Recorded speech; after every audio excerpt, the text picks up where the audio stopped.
tertúlia. Boa tarde a todos. Hoje é dia 30 de janeiro de 2014, é uma quinta-feira. Nós estamos no verbete 2918, tem 5 páginas, 40 logias e 13 máximos. O tema de hoje é travão da autodesperticidade, a especialidade é autoassediologia, tema hard.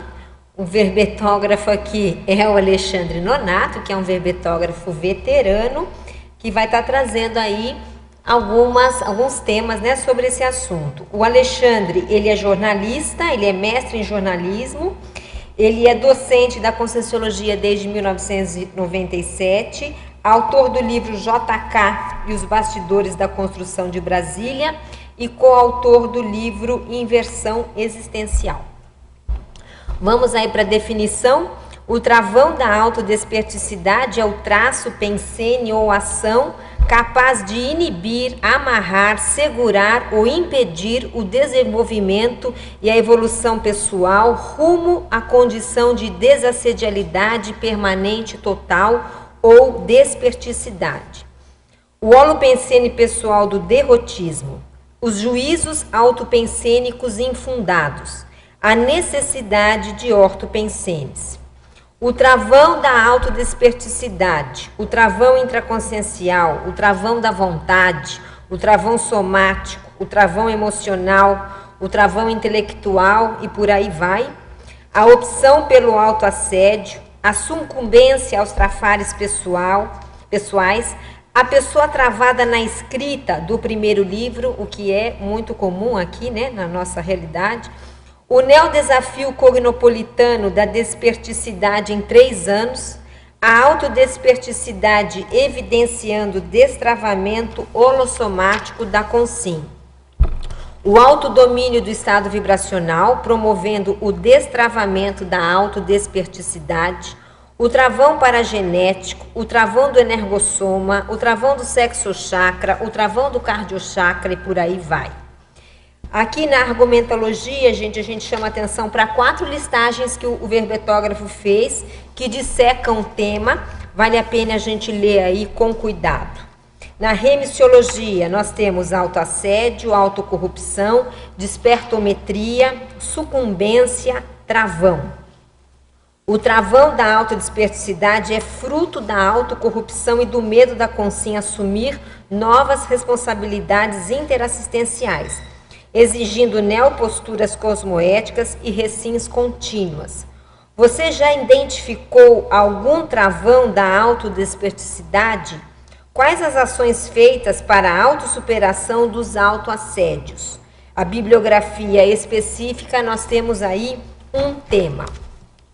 Na mega-análise do professor João Paulo, 20 itens: inibição, retranca, megafoco, impeditivo, decidofobia, travamento, autoobstáculo, autocorrupção, autovitimização, autoconflitividade, autodesorganização, autoconscienciometria, autoconsciencioterapia, nosologia, desviologia, despertologia, parapatologia, autoassediologia, cosmoeticologia e pré-despertologia. Nós vamos então, antes de começarmos aí o nosso debate, nós vamos fazer aquela pergunta clássica, né, para o nosso verbetógrafo: por que que ele escreveu esse verbete? A gente sabe que o Alexandre já tem outros verbetes na área, né, ele já defendeu aqui e ele pesquisa o assunto, mas vamos saber os detalhes aí com ele. Bom, boa tarde a todos. Eu agradeço mais uma vez a oportunidade por estar aqui na tertúlia, defendendo um verbete e sobre esse tema também. Eu acho que é interessante, como a gente está com muitos jejunos no online, né, principalmente, fazer uma introdução sobre o tema desperticidade, porque senão a gente vai começar a discutir lá na frente, sendo que a gente tem que, às vezes, dar um básico, né, para nivelar um pouco a informação. Então, o que seria a questão da autodesperticidade? Desperticidade é a qualidade da consciência que é desassediada. Desassediada, permanente, total. E o que vem a ser a questão do desassédio? Desassédio significa sem assédio. Para a Conscienciologia, a questão do assédio é o equivalente em outras linhas, em outras áreas de conhecimento, ao que se fala de obsessão, a condição do obsessor extrafísico, ou até mesmo, mais popularmente, o encosto, né? Aquela condição mais crítica de outra consciência extrafísica interferindo nas energias, nos pensamentos, nas ideias, enfim, na consciência. O que a gente pode ver de uma forma geral com relação a essa questão? Quando isso acontece, sempre existe algum nível de abertura para isso. Então, para a conscienciologia, não há heteroassédio, ou essa interferência de fora para a nossa consciência, sem haver uma brecha pessoal com relação a isso.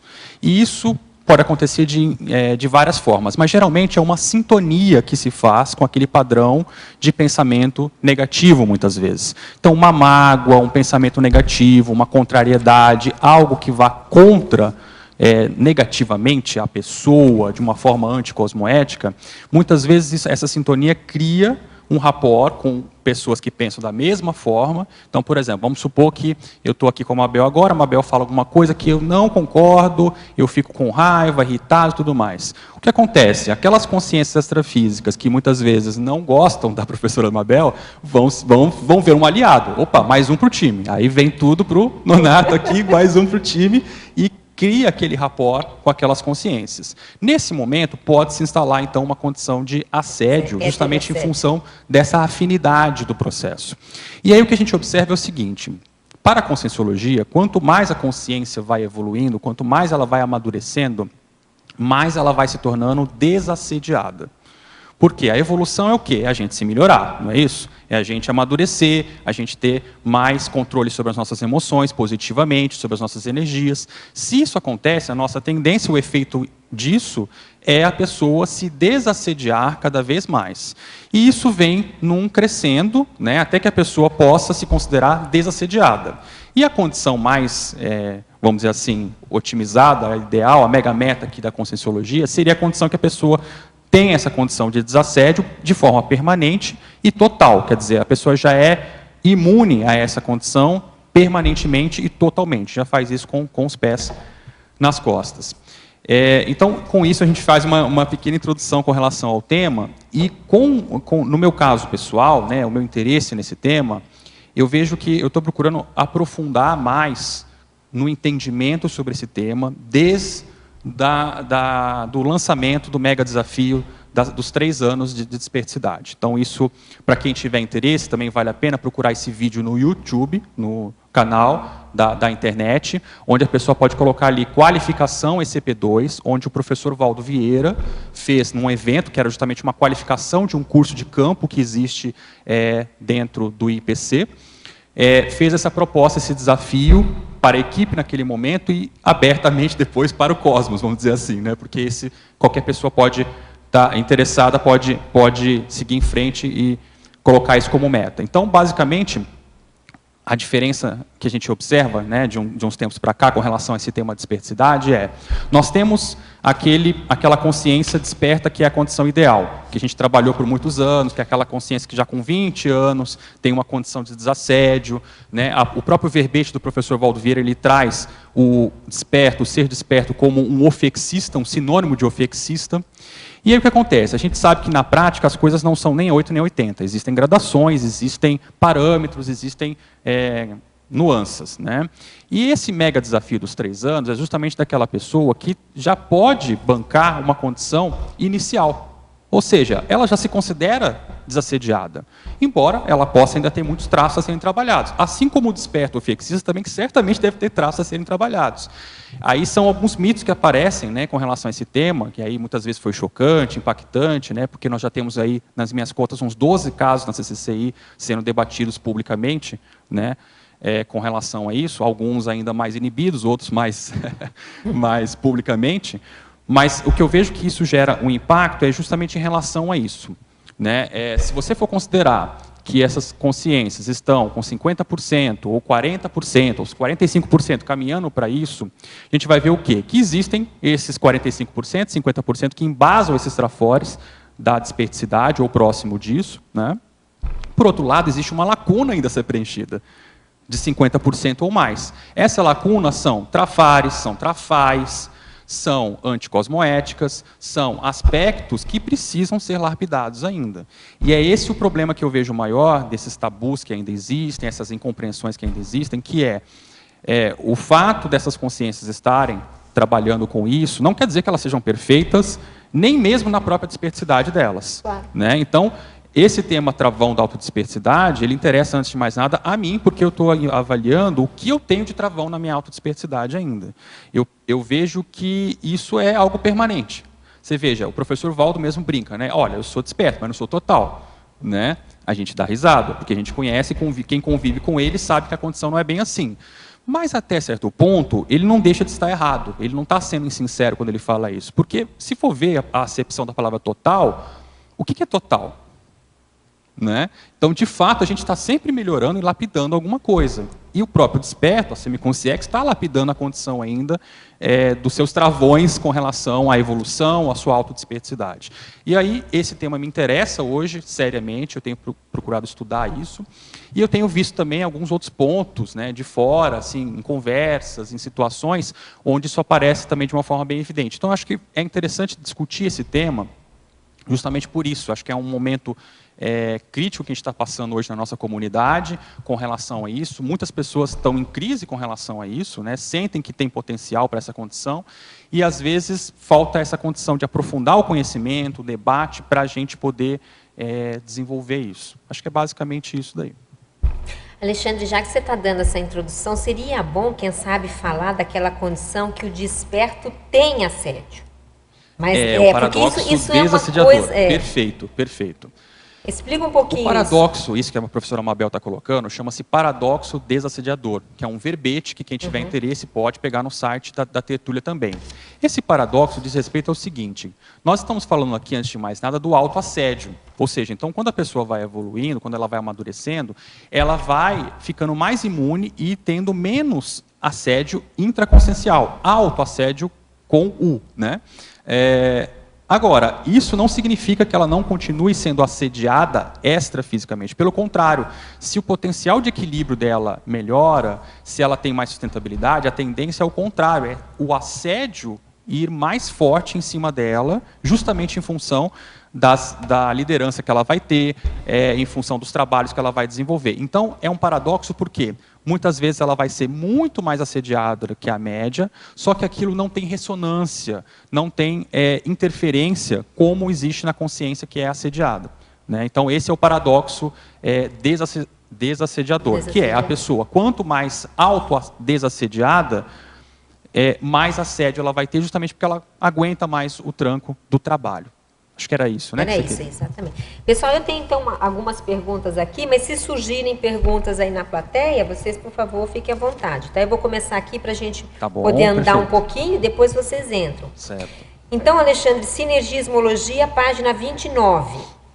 O verbetógrafo poderia falar de que maneira a ausência de sinergismo entre os trafores pessoais pode travar a autodesperticidade?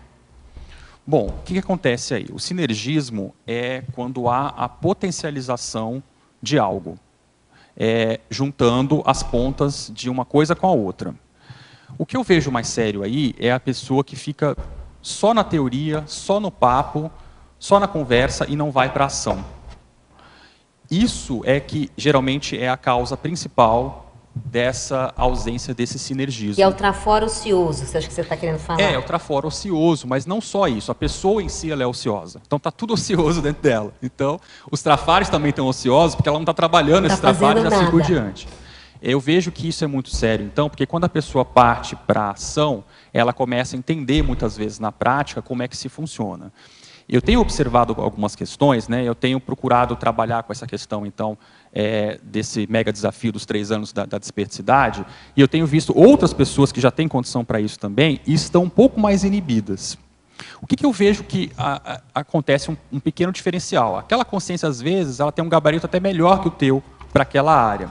Só que como ela está inibida e não vai para a ação e não se coloca intimamente, não digo nem publicamente, mas intimamente para isso, o que acontece é que ela perde oportunidades. E ela deixa de ver na prática como seria se ela trabalhasse com isso. Eu vejo assim, Nesse tempo, né, eu já estou mais ou menos há quase, vai fazer em maio, 1 ano que eu estou pesquisando mais a fundo esses pontos.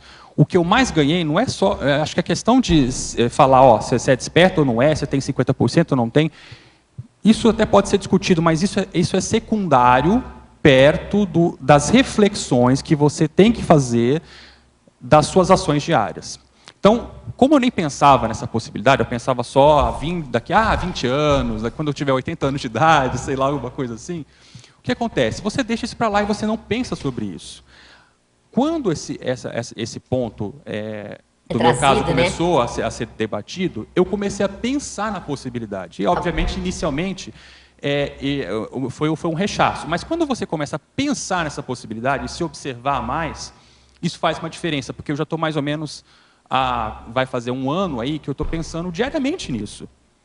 Então, como é que eu sou nisso? Mas espera aí, eu estou agindo dessa forma, isso é coerente? Não é? Mas, por outro lado, também eu tenho isso, eu tenho aquilo. Então, na hora que você parte para a prática e começa a ver isso de uma maneira concreta, não é nem o fato de você ser ou não ser. Isso até pode ser discutido na prática. Sim. Mas só o fato de você estar exercitando isso já é muito sério. Agora, Alexandre, é uma armadilha sadia que os amparadores fizeram, né? Com certeza. É uma trampa, com certeza. É uma armadilha total, porque ele joga isso, você fala, opa, pode ser verdade, aí de repente se torna realidade mesmo. Realidade porque a pessoa, como você disse, ela assumiu aquela possibilidade que até então parecia uma coisa super teórica e distante. E as pessoas podem ser um pouco mais...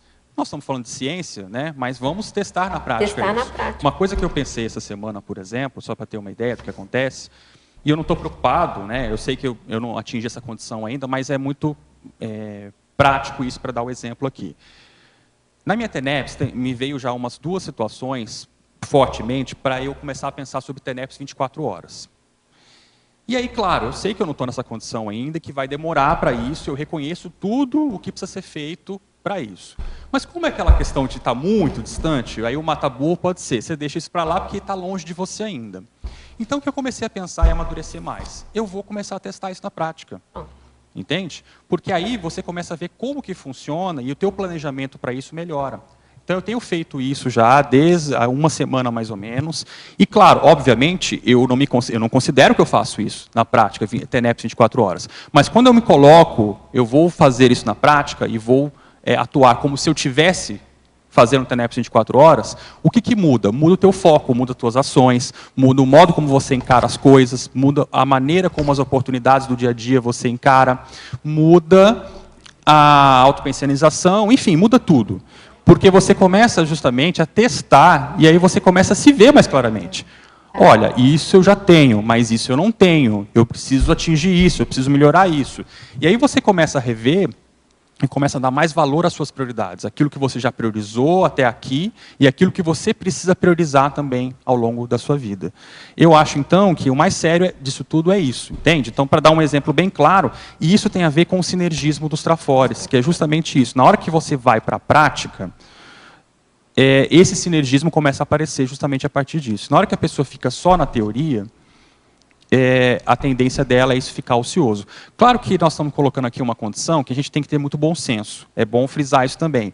Nós estamos falando de travão, mas tem gente que também precisa de um pouco de trava, assim, né? Porque ela é um carro sem freio. Então, essa pessoa, às vezes, precisa de uma trava positiva para ela se segurar um pouco. Nós estamos falando, então, de uma pessoa que tem um pouco de bom senso, que tem educação, bom tom, quer dizer, não é uma pessoa... nessa condição que a gente está falando, é uma pessoa que já tem um bom senso para definir o que é certo e o que é errado, um mínimo de autocrítica, é nesse ponto que a gente está colocando. E claro que, sem dúvida alguma, que nós não estamos falando dessa condição da pessoa, vamos fazer tudo agora, então eu vou testar ser um serenão a partir de agora, entende? Então, assim, a gente está falando de uma condição de bom senso com base em algo que ela já tem e que ela pode fazer, talvez ela não possa conquistar aquilo naquele momento, mas ela pode ir para a prática. Só para ajudar nisso que ele está falando, gente, tem esse verbete aqui na remissiologia que chama mega nível da autoconsciência, que fala justamente isso, né? Da pessoa se colocar, ou vivenciar o dia a dia como se ela fosse desperta. Essa técnica já existe. Lá atrás. Essa técnica acho que não tem nem aula online, né? Porque é bem antiga. É antiga, bem antiga. Ou seja, então já lá atrás já havia essa técnica e agora a gente está começando a dar valor a isso. Dar valor a isso. Quer perguntar, Fabiana? Quero. Eu queria retomar primeiro isso que a Mabel falou, da armadilha muito inteligente, né? E depois, eu queria que você falasse mais sobre a sua prática nessa semana aí da TENEPS 24 horas, utilizando você como cobaia saudável. Fala a primeira pergunta qual que foi?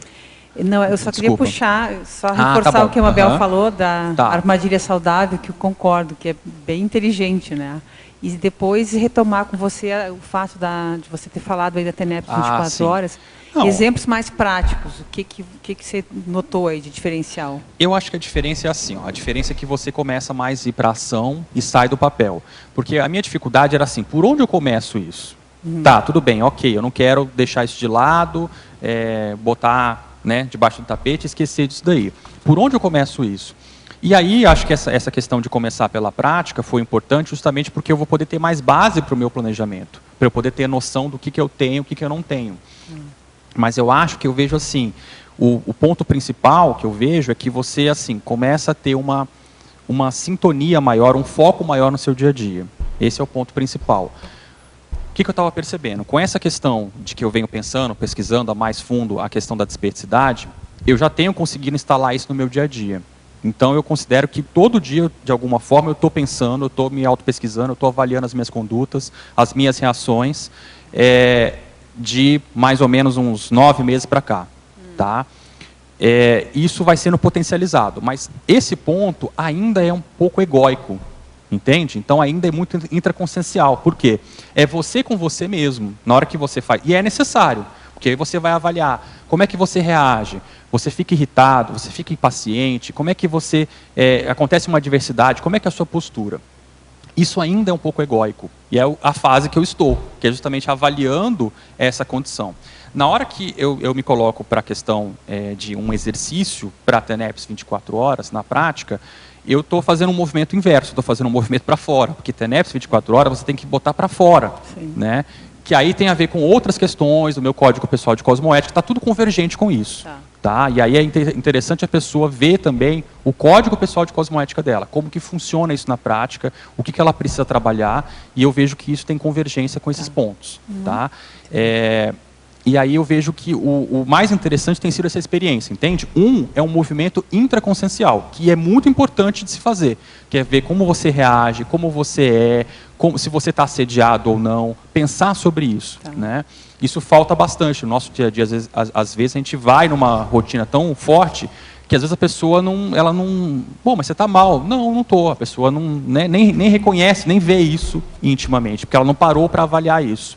Mas o outro ponto é a pessoa sair dela mesma. Né? E acho que essa técnica tem me possibilitado um pouco isso.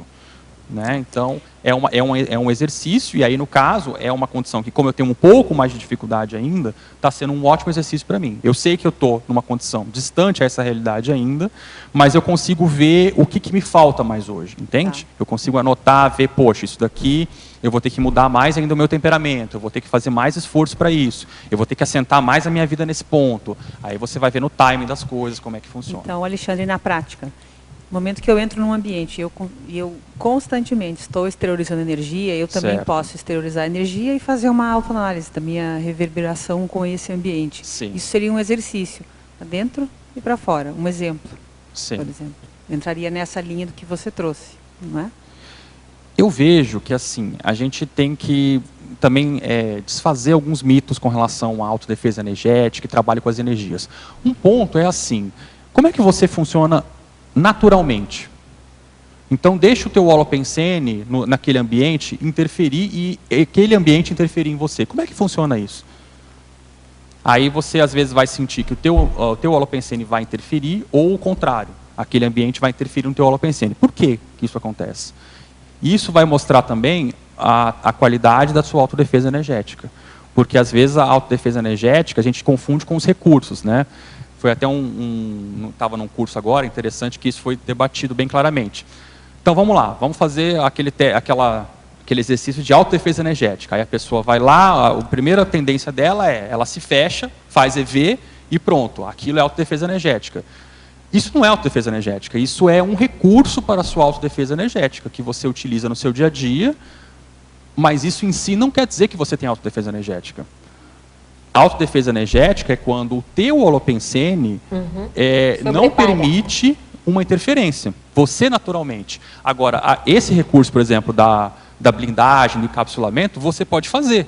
Isso é um recurso, é uma técnica, mas isso em si não é a sua autodefesa energética. A sua autodefesa energética é quando, por exemplo, eu vou ali em você, vamos lá, vamos interferir no holopensene da Fafá. Como é que ela é, como é que ela está, e vice-versa. E você percebe que tem ali, não, o holopensene dela é pacífico, o holopensene dela tem retidão ortopensênica, tem sentimentos elevados. Então, na hora que você tem isso, a pessoa naturalmente tem uma autodefesa energética. Entende? E é esse o ponto que eu vejo mais sério da desperticidade. Agora clareou. Beleza, ótimo. Obrigada. Alexandre, na fatologia você comenta sobre a ausência, os tabus relacionados à autodesperticidade eliminados nas mini-tertúlias do CAEC. Olha, isso é uma pergunta, não é? Acho que deve ser lá na frente. Você me comentou no início aí. Vou procurar. Já. Tem sim, já. Então aqui o colega que vai fazer essa pergunta já se sinta respondido. E lá na taxologia, no item 9, em geografia, você comenta sobre um dos mitos, né? Que seria a desperticidade impossível para quem não reside na Cognópolis. Certo. Como que as pessoas que não residem aqui podem eliminar os tabus que eles têm acerca da desperticidade? Bom, são duas coisas aí que você trouxe, né, Douglas? Então, o primeiro ponto é a questão aí dos tabus relacionados à autodesperticidades eliminados nas mini-tertúlias no CAEC. Isso a gente colocou pela questão de que foi o start, foi o início, né? Então, acho que esse tema começou a ser mais debatido nas mini-tertúlias, no círculo mental somático. Então, esse é um ponto. Mas não quer dizer que a pessoa esses tabus vão ser eliminados só aqui. Eles começam a ser eliminados aqui porque acho que é uma forma inevitável, é onde os debates estão acontecendo com mais intensidade, onde tem mais pessoas, né, onde tem mais equipe veterana, então é inevitável que isso aconteça. Mas é claro que o ideal é que isso seja disseminado para o mundo inteiro, né? Mas vale a pena frisar essa questão, porque justamente é importante essa atualização também, né? Então, acho que quem está de fora é importante buscar essa atualização, porque hoje a conscienciologia vem, de fato, se dando num ritmo diferente de acordo com a localidade, né? Isso porque o nível de informação ele procede de uma forma diferente de locais para locais. Então, esse tema do mega desafio da desperticidade em 3 anos, por exemplo, é um problema, porque a mentalidade ainda está de 20 anos atrás, muitas vezes. A pessoa está vendo aquele conceito do desperto como sinônimo de ofexista, sendo que hoje o que está sendo proposto e trabalhado é um pouco diferente, não mudou nada, na prática continua tendo esse referencial que é o ideal, porém algo mais factível está sendo trabalhado hoje com casuísticas práticas que permite você avaliar, bom, se a pessoa é assim, tem tais trafortes, tem tais trafares, então eu também posso, né? Ou questionar isso, enfim, né? Então esse é um ponto que eu vejo aqui com relação a isso, que o ideal é esses tabus serem eliminados aos poucos no mundo todo, né, dentro do possível, essa informação chegar. Mas o início se dá aqui, né, justamente. Então esse início foi devido ao debate que foi realizado com outras consciências que, por hipótese, né, inicialmente, elas também têm a condição da desperticidade. Então, você analisando elas, você começou a ver, bom, peraí, desperto não é bem aquilo que eu imaginava. Então, foi nesse debate que foi eliminado. Eu acho que isso é fomentado por isso, pelas pessoas, né? Então, como aqui tem uma congregação maior de pessoas, de pesquisadores veteranos, isso favoreceu. Mas isso também tem que acontecer fora. Tem que acontecer fora. Não, mas... Serenão chegou a ser Serenão, não tinha conscienciologia? Exatamente. Mas é um ponto que merece ser destacado, porque foi onde startou, foi onde começou. Então isso é importante. É porque eu fiquei na dúvida nessa frase da fatologia, porque eu lembrei da entrevista que você deu para a PEX, que estava lendo ontem. O Valdo chegou, você é desperto. Você, não, sim. Não sou. Aí não sei se foi por causa disso, ou se foi na convivência com as outras pessoas, que você botou essa frase daqui. Junto, né? Não, é tudo. É tudo. Mesmo. O ponto mais sério que eu vejo, Douglas, é assim, é a pessoa correr atrás, entende? Existe uma diferença, sim, de informação, de conhecimento, mas isso pode ser diminuído se a pessoa correr atrás, né? É importante ver que existem recursos que ela pode se utilizar e essa informação tem que ser disseminada, né? Isso tem que ser tanto que a gente está fazendo lá o curso de despertometria. Uma das ideias desse curso é eliminar esses tabus que tem, né, com relação a isso. porque tem cursos de campo, tem dinâmica e tudo mais. Tá, mas falta o debate mais aprofundado, atualizado, e a pessoa voltar para si e começar a pensar na desperticidade dela. Então, a nossa ideia é começar a itinerar com esse curso justamente para pegar essa lacuna que existe. Essa é uma ação concreta nesse sentido, de sair daqui para ir para outros locais, para debater e começar a eliminar esses tabus também fora. Mas outras ações podem ser feitas. Cada pessoa vai ver o que pode ser feito, né? A gente está procurando fazer isso lá na Sinvex, dando essa contribuição, mas outras pessoas também podem fazer isso. E aí, com relação à geografia que você colocou, né, aqui é um travão, né? A desperticidade é impossível para quem não reside na Cognópolis. Aqui é uma listagem que eu coloquei justamente porque são ideias, alguns conceitos que a pessoa começa a pensar consigo mesmo, e que às vezes é uma distorção, que é um travão pessoal. Esse é um deles. Quer dizer, na hora que a pessoa está fora e ela sente, ela até percebe, e ela pode estar até certa, não, há uma diferença grande, é mesmo. Mas na hora que ela coloca isso como uma condição muito dura com ela mesma, ou para ela estacionar, isso é um travão para ela. Né? Porque ela deixa de pensar de uma outra forma. Que outra forma seria?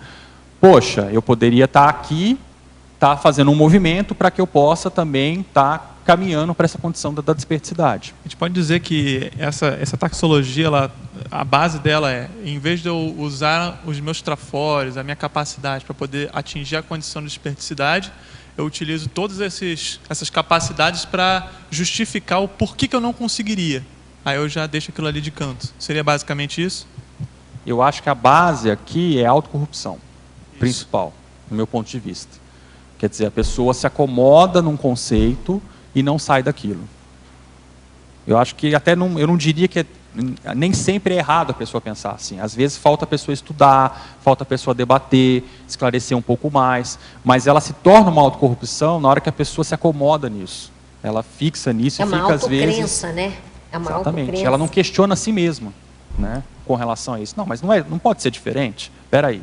Né? Então, esses 13 itens, eu até considero, até certo ponto, natural e normal que isso aconteça. Por quê?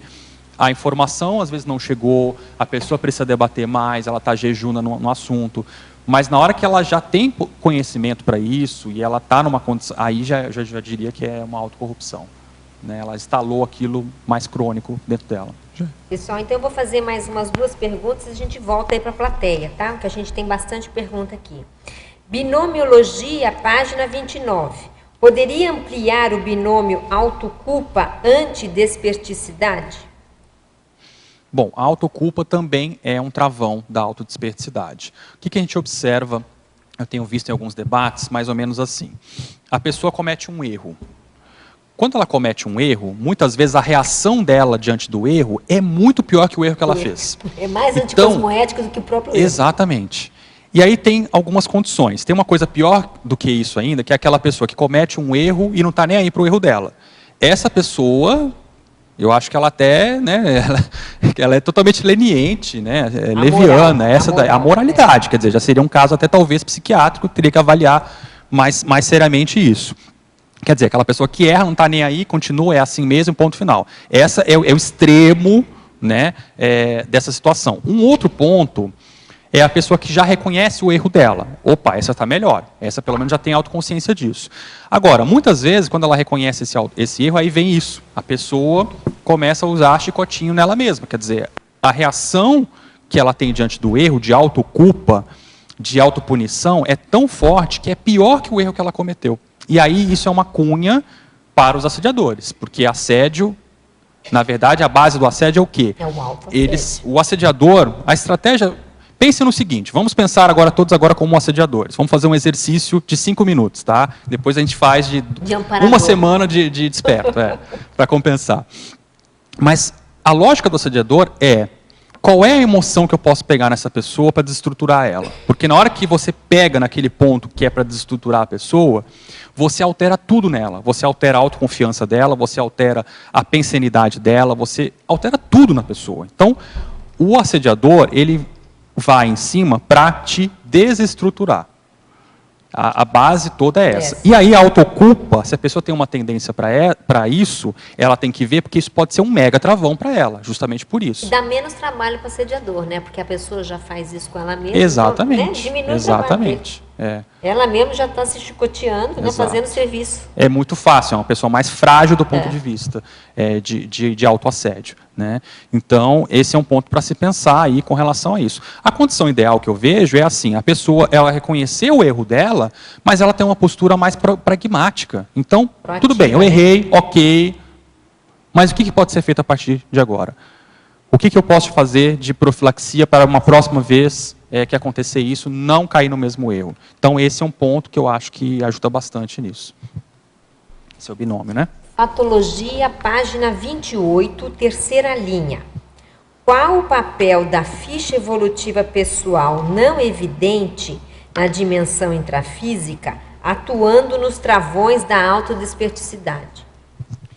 Falando de uma maneira bem pragmática, para mim, ficha evolutiva pessoal se dá na prática. Então, a pessoa vai reconhecer quem ela é, os defeitos dela, as qualidades dela, na prática. Quando ela parte para a ação, quando ela vai para algum foco específico, ela vai começar a ver o que ela tem na ficha evolutiva pessoal dela. Por quê? Se ela sai bem em algo, é claro que aquilo tem a ver com o passado dela. Se ela trava em algumas coisas, também tem relação com o processo multiexistencial dela. E isso muitas vezes tem relação, é a ficha evolutiva dela na prática.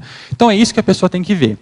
E como nós estamos numa condição em que a nossa ficha evolutiva 100% a gente não vai conseguir aqui, ou seja, então sempre é possível a gente ter uma visão diferente de todos nós. Eu costumo dizer um exemplo que é bem interessante no caso da desperticidade, e é um filme bem interessante, o filme em si nem é tão bom assim, mas para esse exemplo da desperticidade é bem interessante, que é aquele filme Corpo Fechado, com o Bruce Willis. Esse filme ele é bem interessante pelo seguinte, o rapaz ali, o Bruce Willis, o personagem, ele está numa baita crise multiexistencial. Ele está em Melim. Só que ele tem ali um corpo fechado. Eu não diria que ele é um desperto, mas ele é um cara que tem um macrossoma com um potencial enorme de fazer algo positivo, desassédio, assistência, etc. e tal. Né? O que acontece? Tem uma cena nesse filme que é muito interessante, didática para todos nós, que é aquela cena que é quando, antes disso, o que acontece? Ele começa a se questionar se ele tem mesmo um potencial em um macrossoma. Né? Na hora que acontece o acidente, ele começa, poxa, só eu sobrevivi e tal. Aí na hora que aquele cara que se torna um amigo dele, começa a falar, olha, você tem um potencial aí, eu estou procurando pessoas como você. Ele começa a pensar na possibilidade de ser alguém diferente. E aí o que ele faz? Ele vai para a sala dele de musculação, e aí ele sempre faz com aquele pezinho dele lá, né? Aí ele fala para o filho dele, coloca mais. E aí ele vai conseguindo, coloca mais. Aí chega um ponto que coloca todos os supinos ali, né? Para ele levantar, os halteres, né? Ali, e coloca lata de tinta, tudo que pode ali, todos os objetos. E aí ele consegue levantar aquele peso. Então, a didática dessa cena, para mim, é bem interessante, que é o quê? Nós não sabemos o nosso real potencial. Aquela cena mostra bem isso. Ele nunca tentou fazer algo diferente. Ele nunca tentou colocar mais peso em cima dele. Então, isso significa, na prática, o quê? Que ele ia continuar levantando aqueles pezinhos lá numa condição de acomodação, e pronto, estava bom, estava tranquilo. Quer dizer, não estava bom, né? Mas na hora que ele começa a ver que ele tinha potencial para muito mais, ele começa a se questionar, puxa, quais são os meus limites, então? Né? Então esse é um ponto para se pensar aí com relação à ficha evolutiva pessoal. Porque a rigor, mesmo que a gente vá para a prática, a gente não vai saber qual que é a nossa ficha evolutiva pessoal inteira aqui nessa vida intrafísica. Mesmo com retrocognição, mesmo com projeção, eu não vejo que a gente tem como acessar toda essa ficha evolutiva. Então a gente tem que sempre se questionar. Da mesma forma que a gente se questiona, às vezes, poxa, mas eu não sou capaz disso. A gente pode fazer o inverso também. Mas será que eu não sou mesmo capaz disso? Será que eu não tenho potencial para mais do que isso? Ok. Patologia, página 28, quinta linha. Qual o papel da falta de altruísmo legítimo?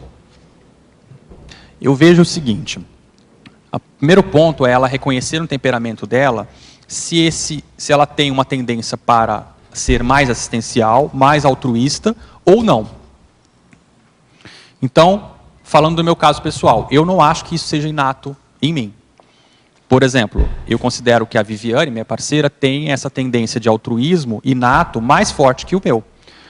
Isso é interessante para a pessoa observar, justamente para ver os pontos que ela tem de trafores e trafares. E esse é um ponto na questão da desperticidade, porque não pode ser uma desperticidade egóica. Egóica, né? Então, se ela não tem esse traço, ela procura desenvolver isso. Né? Mas é importante que ela reconheça dentro da personalidade dela quais são as tendências que ela tem, quais são as dificuldades que ela tem e os potenciais que ela tem. A última aqui para eu voltar, tá, gente? Que a gente tem aqui algumas dezenas de perguntas. Síndromologia, página 29. Como funcionam as síndromes da expectativa frustrada e a síndrome da praia? Síndrome da expectativa frustrada. Toda vez que a pessoa coloca uma expectativa exagerada em algo, a tendência àquilo é ser um problema. Porque a vida humana é difícil, a vida não sai, na maioria das vezes, como a gente quer. Então, toda vez que a pessoa coloca uma expectativa exagerada em algo, ela tende a estar fazendo uma cunha para autoassédio. Por quê? Se aquilo não é concretizado na prática, vai gerar uma frustração. Essa frustração pode gerar uma mágoa, um ressentimento, uma baixa da autoconfiança, e isso pode se instalar um autoassédio aí, mesmo que momentâneo ou até mesmo de uma forma permanente. Permanente eu digo assim, por mais tempo, né? Então, essa questão da síndrome da expectativa frustrada é bom, como é uma síndrome, a pessoa avaliar se ela tem um temperamento nesse sentido, entende? Se ela é uma pessoa mais pé no chão, mais desconfiada, ou se ela é uma pessoa mais, nossa, se ela se empolga com tudo, ela acha tudo o máximo. Isso, então, é algo para ser visto, porque, infelizmente, a vida não é como a gente quer. Então, a gente tem que aprender a amadurecer, isso faz parte da adultidade, e saber que a vida é feita de adversidades e não sai como a gente quer, não tem como controlar tudo. E a gente tem que aprender a lidar de uma forma madura com isso. E isso faz parte do trabalho com a autodesperticidade. Saber dosar a nossa expectativa. A gente pode até ver, eu tenho notado muito isso, né, uma das características que eu vejo bem marcante do professor Valdo, é que ele não tem muita expectativa. Embora ele pense grande lá na frente, você não vê um nível de expectativa dele muito grande em relação às coisas e pessoas. Ele vai fazendo, vamos ver o que dá. Né? E, claro, algum nível de expectativa sempre existe, mas aquilo não é uma coisa que predomina na personalidade dele e afeta a personalidade dele. Porque a expectativa, até certo ponto, é um infantilismo, né? É um egoísmo. A pessoa quer, ela espera algo. E se ela não é atendida, ela se frustra, ela fica magoada, até certo ponto passa por aí, né? E a síndrome da praia é aquela condição, não é que a pessoa não possa ir na praia, né? Isso até é positivo, mas a síndrome, que é uma condição mais aguda, é aquela pessoa boa-vida, né? Que só quer saber de levar a vida numa boa, tranquilo, relax. E a gente observa que para a pessoa caminhar para a desperticidade, exige um pouco de esforço, um pouco de sacrifício positivo. Está sendo eufemismo da sua parte. Um pouco está sendo eufemismo da parte. Tem que ter esforço, claro. Eu vejo algumas pessoas comentando assim, gente, mas isso é uma coisa muito religiosa, é uma postura muito... É só pensar de uma maneira pragmática. A pessoa quer fazer um vestibular e passar numa faculdade pública, por exemplo, a medicina. Pronto. Ela não tem que estudar? Ela não tem que fazer autossacrifício? Ela não tem que passar 12 horas por dia estudando? Ela não tem que deixar de sair um pouco? Ela não tem que dosar um pouco as prioridades dela? Então, por que ela não faz isso com outras coisas também? Então, é da mesma forma, não tem nada de religiosidade no vestibulando para a faculdade de medicina. Então, da mesma forma, também com essa questão para a evolução dela, não deveria ter nada também nesse sentido. É uma questão de prioridade, né? É uma questão de foco pessoal e intencionalidade. Nonata, você fez uma apresentação do que era autodefesa energética, um conceito bem mais amplo do que normalmente se entende como sendo autodefesa energética. Você pode fazer um paralelo com o que você colocou na fatologia, na quinta linha, de baixo para cima, a autossuficiência energética obtida através da consciencioterapia? Certo. Eu vejo assim, tá? Eu até coloquei, puxando isso que você falou, para o final ali, com relação à listagem de 8 prioridades conscienciológicas, visando o destravamento evolutivo mínimo, eu coloquei aqui pensando no meu caso pessoal. Cada um tem o seu caminho, cada um tem a sua tendência e a sua vivência. Mas no meu caso pessoal, eu vejo que esses 8 itens, incluindo a consciencioterapia, são aspectos muito importantes. Então, autoconscienciometria, de preferência a pessoa também entrar no conscienciobaia. Aí pulando aqui, né? Código pessoal de cosmoética, também eu vejo que é um ponto fundamental. Docência conscienciológica itinerante, vai te dar uma visão, uma prática muito importante do ponto de vista assistencial, energético, de sustentabilidade, de autopesquisa. Dupla evolutiva, também fundamental para assentar a parte básica, afetiva, sexual. Publicação do livro interassistencial, eu vejo que é um ponto muito sério.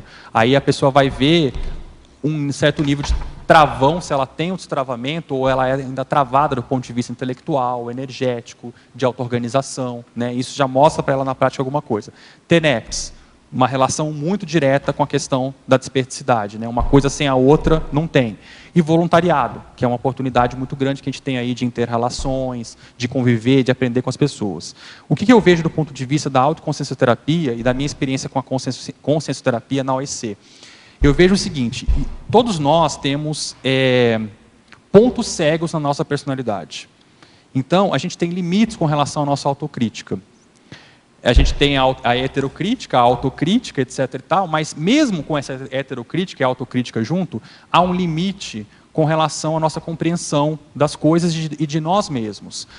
Quando a gente chega em alguns impasses em relação à nossa vida, em relação à questão, digo no meu caso, a própria questão da desperticidade, esses pontos ajudam demais, porque a consciencioterapia na OIC tem mecanismos, técnicas, recursos já muito de longa data, que vem sendo utilizado há vários anos e já deram certo, são aprimorados e tudo mais. Então, é um recurso de alto nível que eu vejo nesse sentido, entende? Porque você não perde tanto tempo em rodeios, eles vão no ponto, naquilo que interessa, junto às pontas. Então, no meu caso pessoal, foi fundamental, porque eu já estava num movimento de pensar sobre mim mesmo, sobre as minhas coisas, mas na hora que você tem uma interferência profissional como a consciencioterapia, te ajudando a você pensar um pouco mais, você vai ver alguns vieses, alguns ângulos de algumas coisas sobre você que você jamais pensaria sozinho. Então isso é muito positivo. Eu acho que nesse caso, aí isso explica aqui essa pergunta inicial que você fez, da autossuficiência energética obtida através da consciencioterapia. Justamente é isso, porque na hora que você começa a enxergar esses pontos cegos, aí você fala, puxa, e aí então você começa a tomar ações com base nisso, que vão te dar uma autoconfiança maior, que vai refletir na sua autossuficiência energética. Isso reverbera no seu temperamento e aumenta a autodefesa energética? Reverbera em tudo, reverbera em tudo. Se você está com uma intencionalidade positiva, sadia, você quer realmente encontrar esses pontos cegos seus, eu acho que a consciencioterapia é um recurso hoje, provavelmente é o melhor que tem na conscienciologia para isso. Tá? Do ponto de vista de você ver os seus pontos cegos, eu acho que é o melhor, no meu ponto de vista. Você ligou? Ligou o microfone?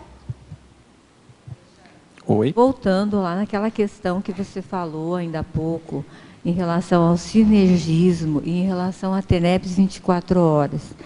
Então, eu gostaria de conversar com você, ver uma coisa que eu percebo. Quando a gente está assim, entra nesse sinergismo, a impressão de que a gente segue o fluxo daquilo que a gente vai fazer, e as coisas vão acontecendo. Aquela pessoa que você precisa conversar, você encontra aquela pessoa, e parece que as coisas vão sendo assim mais fáceis, elas vão se encaixando, né? Eu vejo isso como um sinergismo, e quando você está naquele fluxo do trabalho, as coisas vão indo assim. Certo. Aí o desafio desse travão aqui quando surgem aí os contrafluxos e as coisas que você precisa bancar energeticamente, que aí eu acho que é o que pega a gente. Justamente, E na TENEPS 24 horas, se você ver se tem a ver com isso que você falou,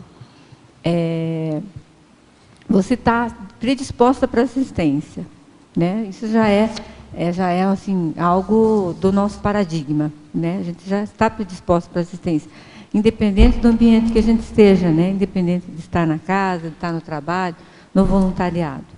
Aí você viu uma situação ali que você prestou atenção que está precisando. Sim. Ou seja, um exemplo, no trânsito, aconteceu uma briga, alguma coisa, você não é com você, mas você automaticamente já está jogando energia, né? Certo. E assim no dia a dia, conversando com a pessoa, presta atenção.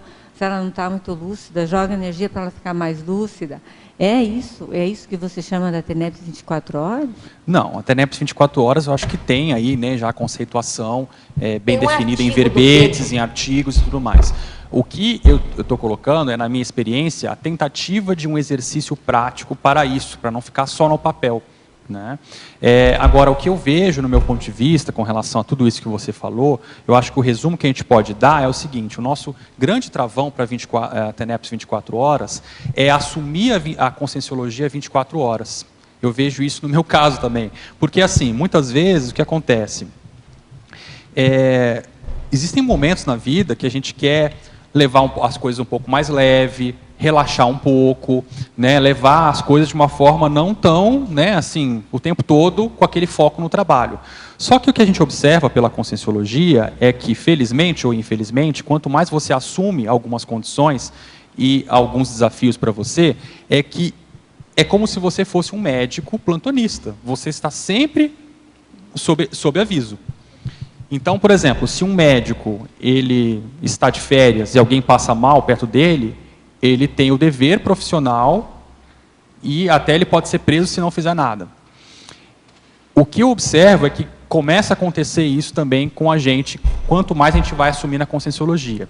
E aí, o que eu tenho observado em mim é que às vezes gera esses incômodos, sabe? Mas como assim? Agora eu estou iscando uma consciex, como assim? Nesse momento de lazer, nesse momento que eu quero fazer outras coisas, como é que funciona isso? E, por incrível que pareça, muitos de nós agimos assim. Ou seja, a gente faz uma dicotomia das coisas. Não, eu estou viajando agora, eu vou para o Nordeste, para a praia, não quero nem saber. A TENEPS é só em outro horário. Exatamente, é isso aí. Então é mais ou menos isso que eu vejo como reflexão, sabe? Quer dizer que, só trazendo um resumo aqui, essa TENEPS que o Alexandre está trazendo é uma escagem mais contínua, mais permanente, entende? Então, quando, às vezes, essa chegada da consciex, ela acontece no período da TENEPS. Mas a 24 horas, não. Você está no seu dia a dia e os amparadores, por confiarem naquele assistente, não é isso, Alexandre? Isso. Ele vai trazendo consciex para serem atendidas fora de hora, se é que eu posso falar assim. Exatamente. Porque o problema todo, né, isso que você comentou, não é nem no dia a dia, vai, exterioriza energia para a pessoa, tudo mais e tal, ótimo, maravilha, mas quando você está bem, muito bem. Quando você está tarefado, quando você não acordou tão bem assim, você precisa trabalhar um pouco mais as suas energias, a coisa não é tão simples assim. Então é nesse momento que é o desafio, justamente, de você não se fechar e se abrir. Eu falo isso até pelo meu temperamento pessoal. O que eu vejo, tá? Isso foi bom do meu ponto de vista para a questão da autodispersidade da minha parte, porém não é tão bom assim do ponto de vista prático, falando de outros traços meus. A minha tendência sempre foi assim: eu comigo mesmo, eu me saio bem. Então, quando eu estou escrevendo, quando eu estou desenvolvendo uma tarefa no voluntariado e estou e com a zona de controle ali, tudo certo, eu me saio bem. Eu consigo desenvolver, não tem problema em relação a isso. Mas quando começam a aparecer adversidades, aumenta o número de pessoas, a demanda, etc. e tal, nem sempre a coisa sai, né, como a gente quer ou da forma como a gente pensa que vai, no ritmo que gostaria, etc. e tal. Nesse momento, aí, quando há algum tipo de intoxicação, algum problema mais assim, nesse sentido, a minha tendência era o quê? Me recolher. Eu me recolho para me restabelecer. Isso, por um lado, para a autodispersidade, é positivo porque você não surta, você não tem assédio mais sério, etc. e tal. Você volta para si mesmo para se reequilibrar. Mas ele é o ideal? Não. Ele é correto? Não. O ideal é a pessoa permanecer aberta e enfrentar aquilo de peito aberto. Que é esse o meu desafio que eu tenho procurado fazer. Isso eu tenho procurado colocar de uma maneira prática no meu código pessoal de cosmoética. Porque, já conhecendo essa minha tendência, a minha tendência é, toda vez que o bicho aperta, eu me recolho e me fecho. Mas isso não é o mais correto. Então, do ponto de vista de algumas coisas, para mim foi até bom em algumas questões. Mas não é o ideal. Então, essa questão do aprimoramento dos nossos traços na conscienciologia é muito importante. Cada vez mais ir além. Eu entendi, Alexandre. Agora, sim, ele faz assim, um paralelo com a organização. A auto-organização é aquilo que você definiu como prioridade, né? Porque aí você está todo dentro do que você acha que é, ou que você precisa desempenhar, e vem algo assim inesperado. Né? Isso. Mas olha, sabe, isso faz me lembrar as frases do professor Valdo, que me chama sempre muita atenção. Ele está trabalhando num processo intelectual. Então, ele está no escritório dele, fechadinho, papapá. Aí ele diz, fulano de tal trouxe um amparador, trouxe uma consciência. O que ele faz? Ele para tudo. E ele atende primeiro aquela consciência. Não interessa se ele está no meio do livro, da insight, ele para, ele vai atender a consciência e depois ele volta para o livro. Eu acho que o que o Alexandre está querendo trazer é essa disponibilidade equilibrada de conseguir mudar de foco dessa maneira para atender o extrafísico antes da necessidade intrafísica. Mudança de bloco. Mudança de bloco, sem perder o equilíbrio. É realmente um desafio mesmo. Esse é um desafio. Dentro da rotina de trabalho e tudo, mas eu Exatamente, entendi. Vamos lá, Alexandre. Pensenologia, página 28. Poderia exemplificar o holopensene pessoal do derrotismo? É quando a pessoa já entra derrotada. Ou seja, ela já não acredita que ela possa ganhar, que ela possa ter sucesso, que ela pode conquistar algo, né? Então, é nesse sentido. O holopensene pessoal é ver se a pessoa predomina nas suas manifestações esse pessimismo e essa descrença em relação a ela mesma. Sim. Na fatologia, na mesma página 28, terceira linha. Poderia falar sobre a sucumbência aos trafares pessoais e a ausência de planejamento para a diminuição da taxa de erros pessoais? A sucumbência aos trafares pessoais é quando a pessoa sucumbe, quando ela joga a toalha em relação aos erros pessoais dela. Ela aceita passivamente uma condição negativa ou os trafares dela. E diz que vai morrer assim. E aí tem a ver com a síndrome da Gabriela, que até é uma outra questão. Assim, exatamente. Assim. Tem uma parábola que é bem interessante, que pode ilustrar um pouco disso, que é a parábola da raposa com as uvas, né? Onde a raposa vê um cacho de uvas, ela fica encantada, nossa, que maravilha, que linda. E aí ela começa a pular e não alcança. Quando ela não alcança, ela não acredita, ela sucumbe, joga a toalha, ela, né, pensa assim, tá, mas elas são verdes mesmo, né, deixa para lá. Então, isso às vezes é um efeito dessa sucumbência aos trafares pessoais. Ela não só sucumbe, como ela também começa a distorcer algumas questões em prol da justificativa disso, para ela se sentir tranquila a essa sucumbência. Para ela não se sentir frustrada, que é o que você trouxe. Exatamente. E aí o outro ponto é o planejamento, né? Eu vejo assim, para tudo na vida a gente tem que ter planejamento. E eu acho que se existem erros na nossa vida que são recorrentes, é importante pensar de uma maneira prática em como mudar sua postura em relação àquilo, como não errar mais. Então, eu vejo que o foco tem que ser bem prático. Se você percebe na sua vida que você está recorrendo em erros, vai para a ação, pensa numa solução, muda o foco, tenta fazer diferente, né? Eu acho que dessa forma a gente consegue. Uma das formas de fazer esse planejamento, eu vejo a partir do Código Pessoal de Cosmoética. Ajuda demais nisso daí. Porque o Código Pessoal de Cosmoética é a tua base para tudo. Então, você vai pensar nesse planejamento, você vai avaliar os teus erros a partir desse Código Pessoal de Cosmoética. E aí há diversas formas de se fazer isso. Mas eu procuro fazer a partir das minhas insuficiências e dos meus erros. Então, a partir disso, eu vejo assim, a minha tendência é essa.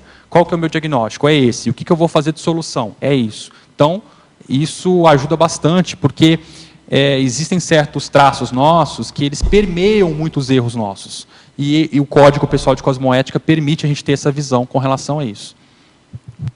Trinomiologia, página 29. Poderia expandir o trinômio recorrência, recrudescimento, cronicificação? É uma continuidade dessa pergunta anterior, né? Então, na verdade, a recorrência é quando acontece mais de uma vez, vai se tornando comum. O recrudescimento é quando aquilo se instala de uma forma mais intensa.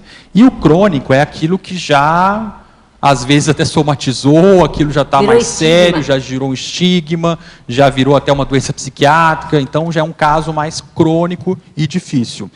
Eu vejo que esses casos não deixar o barco ir sozinho, né?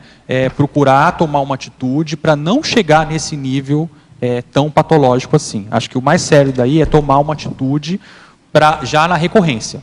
Percebeu recorrência, já começa a tomar uma atitude mais intensa para que não se instale alguma coisa negativa dentro dela, né? Na sindromologia, página 29, poderia falar sobre a síndrome da pré-derrota? Tem a ver, né, com a questão da sucumbência e também do holopensene pessoal do derrotismo, que é justamente isso, é a pessoa já entrar no jogo com a partida perdida. Tem né? Ela né, entra no campo já com a expectativa de derrota, ela não acredita nela mesma, ela não acredita que as coisas vão dar certo, e com isso, se nem ela acredita nela mesma, como é que vai resolver a vida dela, como é que os amparadores vão entrar para ajudá-la, né? Então esse é um ponto e é um grande travão da autodesperticidade, não só da autodesperticidade, mas da evolução dela, que é ela fazer um movimento de pensamento mais positivo, de proatividade evolutiva. Keiko. Alexandre, na página 31, certo. na seção nosologia, você traz 25 itens de emoções, né, que você considera travões da autodesperticidade. Certo. Né, eu estava pensando, entre aspas, é normal, né, a gente dar vazão a essas emoções. Até o holopensene, né, do nosso planeta, que é o hospitalão, né, acaba reforçando essas condições aqui. E, sendo bem realista, eu acabei ticando todos eles. E aí eu pensei assim, né, todo mundo tem isso em algum nível, né, alguns mais e outros menos. Claro. Né, daí fiquei pensando, né, como lidar com essas situações sem reprimir. E daí, conforme você foi expondo as questões, né, e falando também em TENEPS 24 horas, tudo isso ficou muito pequeno, né? Claro. Daí eu fiquei pensando, né, então está faltando reflexões, né, assim, aprofundamento de entendimento de ideias assim, mais assim sérias, para sair do foco no ego, né? Eu fiquei pensando dessa forma. Perfeito, acho que você já deu a resposta em cima do lance aí para a questão. É isso aí mesmo, eu acho que é a saída de nós mesmos, né? Partir para a assistencialidade, que a gente vai sair do nosso ego. Eu acho que esses traços aqui são reações humanas, até naturais, porém, o que não é natural é quando a pessoa já observa que ela tem capacidade para mexer com alguns desses traços. Quando ela não se sente, quando ela já entra derrotada, né, da síndrome do derrotismo. Tem um ponto que eu sempre procuro lembrar, eu coloquei isso na entrevista lá do jornal da Apex, mas é sempre interessante lembrar, e me causou impacto na época, que quando eu rechacei a questão do debate com a questão da assunção da autodesperticidade, uma das coisas eu levei para o professor Valdo vários traços meus que não condiziam com a condição da desperticidade. E aí a resposta dele foi o seguinte: escuta, isso é um problema seu, por que você ainda insiste nesses erros? Você já tem capacidade para eliminar isso daí. E aí, assim, enfim, é bom que no online esses sons, né? Esses sons não aparecem, só aqui no presencial. Mas, e assim somos todos nós, entende? Então, naquele momento, a primeira tendência minha foi pensar assim, mas como assim? Isso é um trafar, isso é uma dificuldade, isso é um troço multimilenar. Mas aí você começa a refletir com mais calma e você começa a ver, bom, eu já conheço a Conscienciologia há 20 anos, eu já sou professor itinerante, já sou tenepsista, já fiz um livro, já reconheço meus trafores, tenho noção de quais são os meus trafores, identifico alguns mecanismos, reações minhas. Por que eu vou ficar me justificando ainda de manter esse mesmo padrão? Então, de fato, algumas coisas já podem ser mudadas. Eu não digo eliminadas, porque isso não é da noite para o dia realmente. Mas você pode minimizar bastante o impacto disso no seu dia a dia, e esse movimento gera realmente uma autoconfiança maior na gente e um nível de satisfação maior no sentido de que você está no caminho. Porque a questão, assim, não existe perfeição. Né? A gente não está pedindo para ninguém aqui ser perfeito, tudo bonzinho, bonitinho, não é isso. Mas a pessoa entrar num movimento em que ela sinta que ela está fazendo o seu melhor, que ela está, né, desempenhando aquilo que ela pode ao máximo possível. E isso, sem dúvida alguma, dá um nível de gratificação muito grande, porque ela vê os resultados na prática, mesmo que ela ainda tenha um percentual disso. Não sei se eu respondi. É uma visão traforista, né? Exatamente. É uma visão traforista e não uma visão trafarista, não é isso? Porque esse é um outro ponto também, né? Às vezes vem um assediador e fala assim de você: ah, você é assim. Você ainda tem isso. Você tem isso.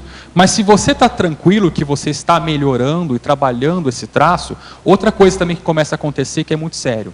Enquanto a pessoa se desestrutura com uma crítica, às vezes muito básica, ela ainda está muito frágil do ponto de vista de trabalhar com a desperticidade dela. Porque ela tem que chegar num ponto que às vezes a pessoa chega para ela e fala assim: você é assim. Aí você olha para a pessoa e fala assim: puxa vida, eu tenho tanta coisa mais para falar sobre mim que essa pessoa não falou. E aí assim, tudo bem, a pessoa vai te dar um feedback, aquilo você vai concordar com ela, vai te acrescentar coisas, mas você até já saberia dizer mais coisas sobre você do que ela. Então, quando você chega nesse ponto, você começa a somar mais as críticas que chegam até você e você não se desestrutura. Por quê? Você até sabe mais coisas que aquela pessoa está te falando. Né? É aquela piada que falam, né? Oh, se vão falar de mim, me chame que eu sei muito mais coisas sobre mim. Eu posso contar mais podres sobre mim do que essas pessoas. Né? Só queria acrescentar uma coisa que hoje estava lendo no Conscienciograma, Alexandre, e uma das perguntas é: qual o seu nível de otimismo frente à presença de um fracasso?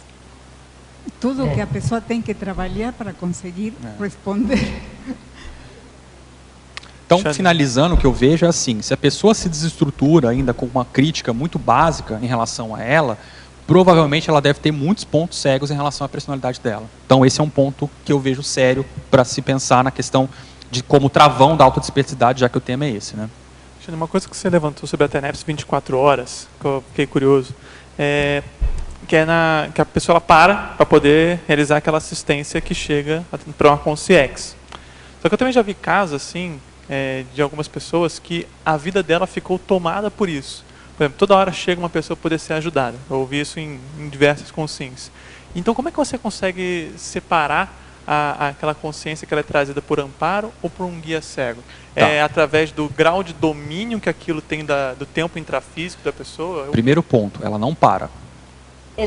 Ela não para. A sua premissa eu acho que já está errada. Exatamente, ela não para. Entendeu? É assim, ó, essa condição do professor Valdo, por exemplo, se eu tivesse essa condição, eu também faria isso. Claro, se você está numa condição em que você tem total controle sobre a sua rotina, então já tem seu pé de meia, você para e vai atender aquela consciência, às vezes vai ser necessário isso. Mas no nosso caso, a gente não pode parar.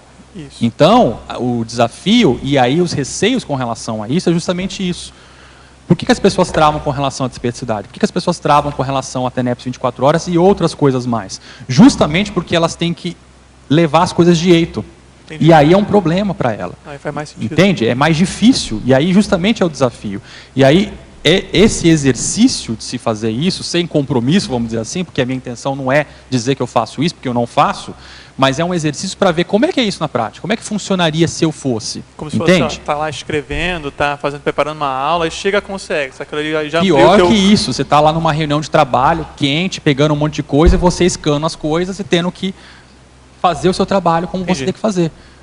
Então pensa você no seu dia a dia, nas coisas mais difíceis, desafiantes, e fazendo isso. Essa é a dificuldade da gente com relação à TENEPS 24 horas. Esse é o desafio que eu vejo.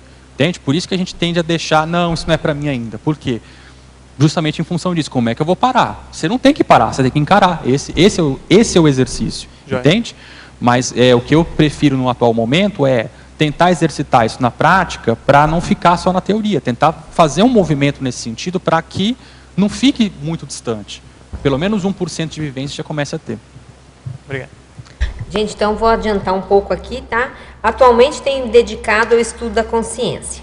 Ao ter experiências fora do corpo pela tarde, de forma involuntária, sinto que existe uma consciex agregada às minhas pernas e nisso eu volto para o corpo físico. Queria saber como devo proceder nesse caso. Eu acho que talvez aí, não sei se a pessoa tem um conhecimento sobre o tema, a gente pode sugerir que ela pesquise os cursos e palestras do IPC, então www.iipc.org. Esse é um site, tem outras instituições também da Conscienciologia que oferecem cursos, que a pessoa pode aprofundar um pouco mais o conhecimento sobre o tema e ver a questão dela, né? E eu vejo que assim, né, a Tertúlia e outras instituições têm palestras online que falam sobre o tema, na cidade dela, não sei qual que é, ela pode procurar, né, se tem IPC, alguma instituição. E vale a pena ela ler, se ela tiver o livro Projeciologia, procure lá um capítulo que fala sobre o período de saída do corpo. Não sei exatamente o nome do capítulo.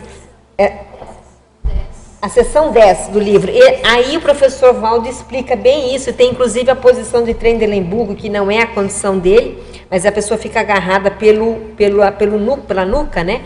E não é necessariamente consciência, pode ser um processo da energia dela mesma. Então vale a pena. E o livro Projeções da Consciência também está disponível em PDF no Google. É só colocar livro Projeções da Consciência, professor Valdo Vieira, e aí vai aparecer algum link que vai permitir você baixar em PDF esse livro, que é um relato diário projetivo. Isso. Então vale a pena aí como dicas.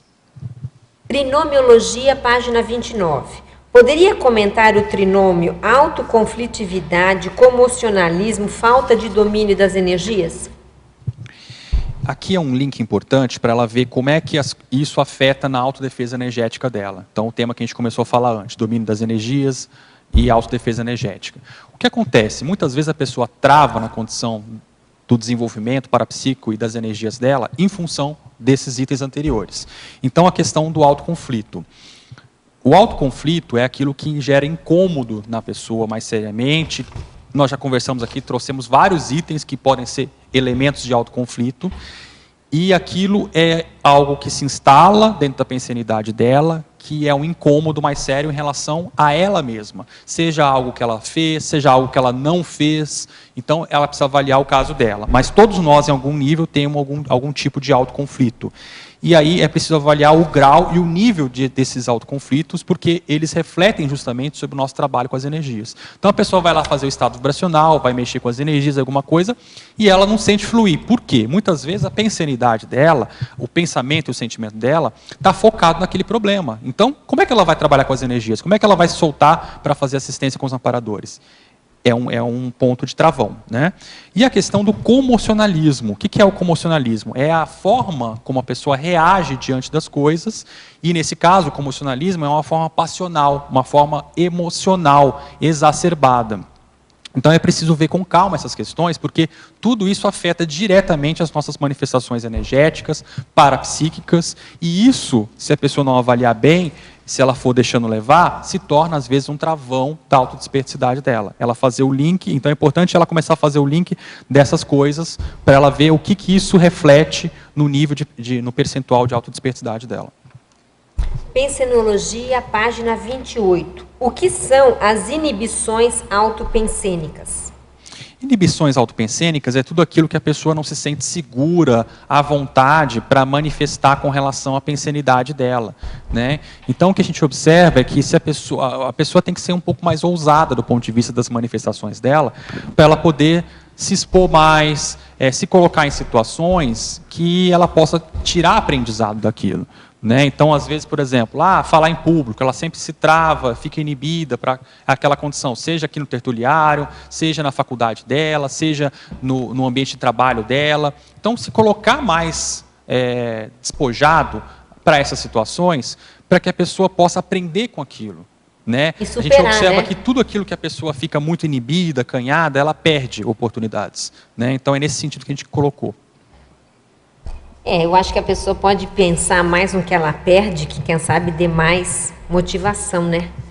E as perdas das inibições são sempre muito grandes. Exato. Pensenologia, página 28. Poderia comentar os juízos autopensênicos infundados e como uma consciência com esse hábito pensênico pode reverter essa situação? Pois é, esse é um link que se faz com as questões anteriores, muito sério, pelo seguinte.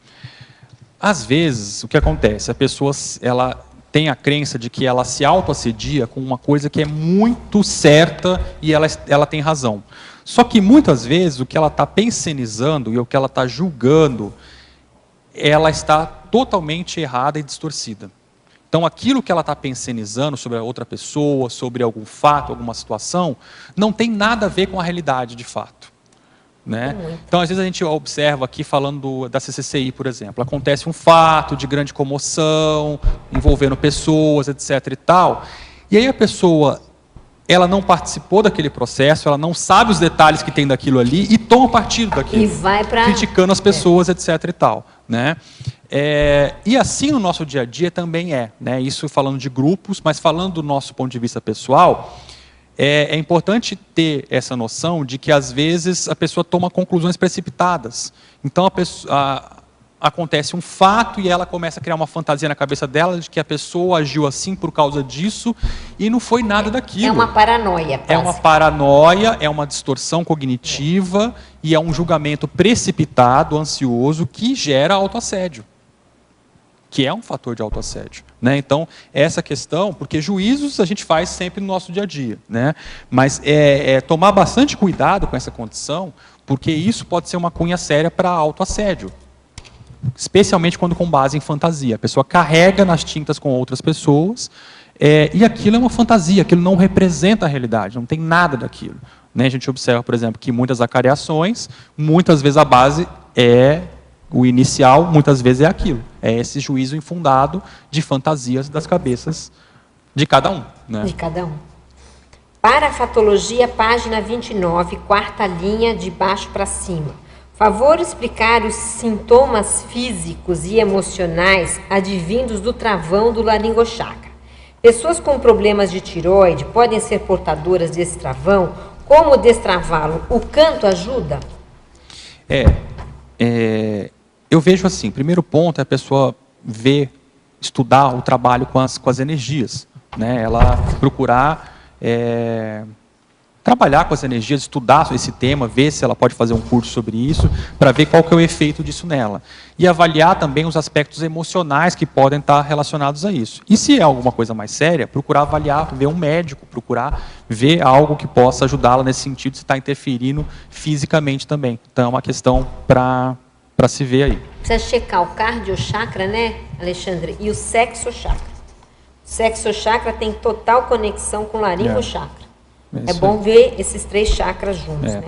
Mabel, tem uma coisa aqui, a pessoa pediu a solucionática dos juízos autopensênicos infundados, né? Pois não. Então, um ponto sério para a pessoa pensar aí é na questão da transparência e da sinceridade. Entende? Isso daí eu acho que ajuda bastante, porque às vezes a pessoa guarda para ela o processo e se intoxica com aquilo, sendo que se houvesse um diálogo, uma comunicação ou uma tentativa de ver o outro lado, isso ajudaria bastante a eliminar isso. Então, como a pessoa pediu uma profilaxia disso, é importante frisar. Essa coisa meio de uma espécie de um abertismo maior, uma transparência maior, né? É isso aí.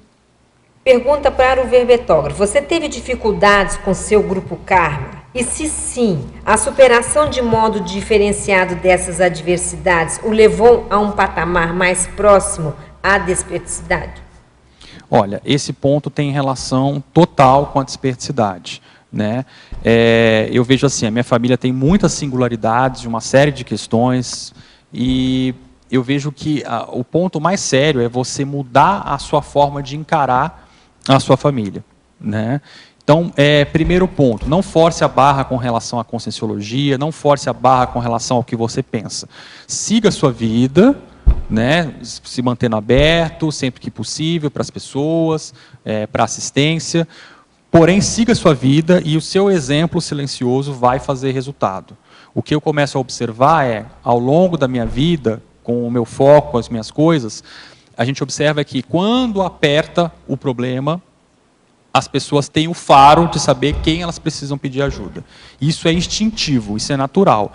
E às vezes o erro que a pessoa pode cometer é ela tentar forçar a barra para tentar ajudar em momentos inapropriados, em momentos que ela não tem autoridade moral para fazer aquilo. Geralmente, né? Não tem. Exatamente. Então, o ponto é você seguir a sua vida de uma forma equilibrada. Então, saia da casa dos seus pais, por exemplo, o mais rápido possível, o mais cedo possível.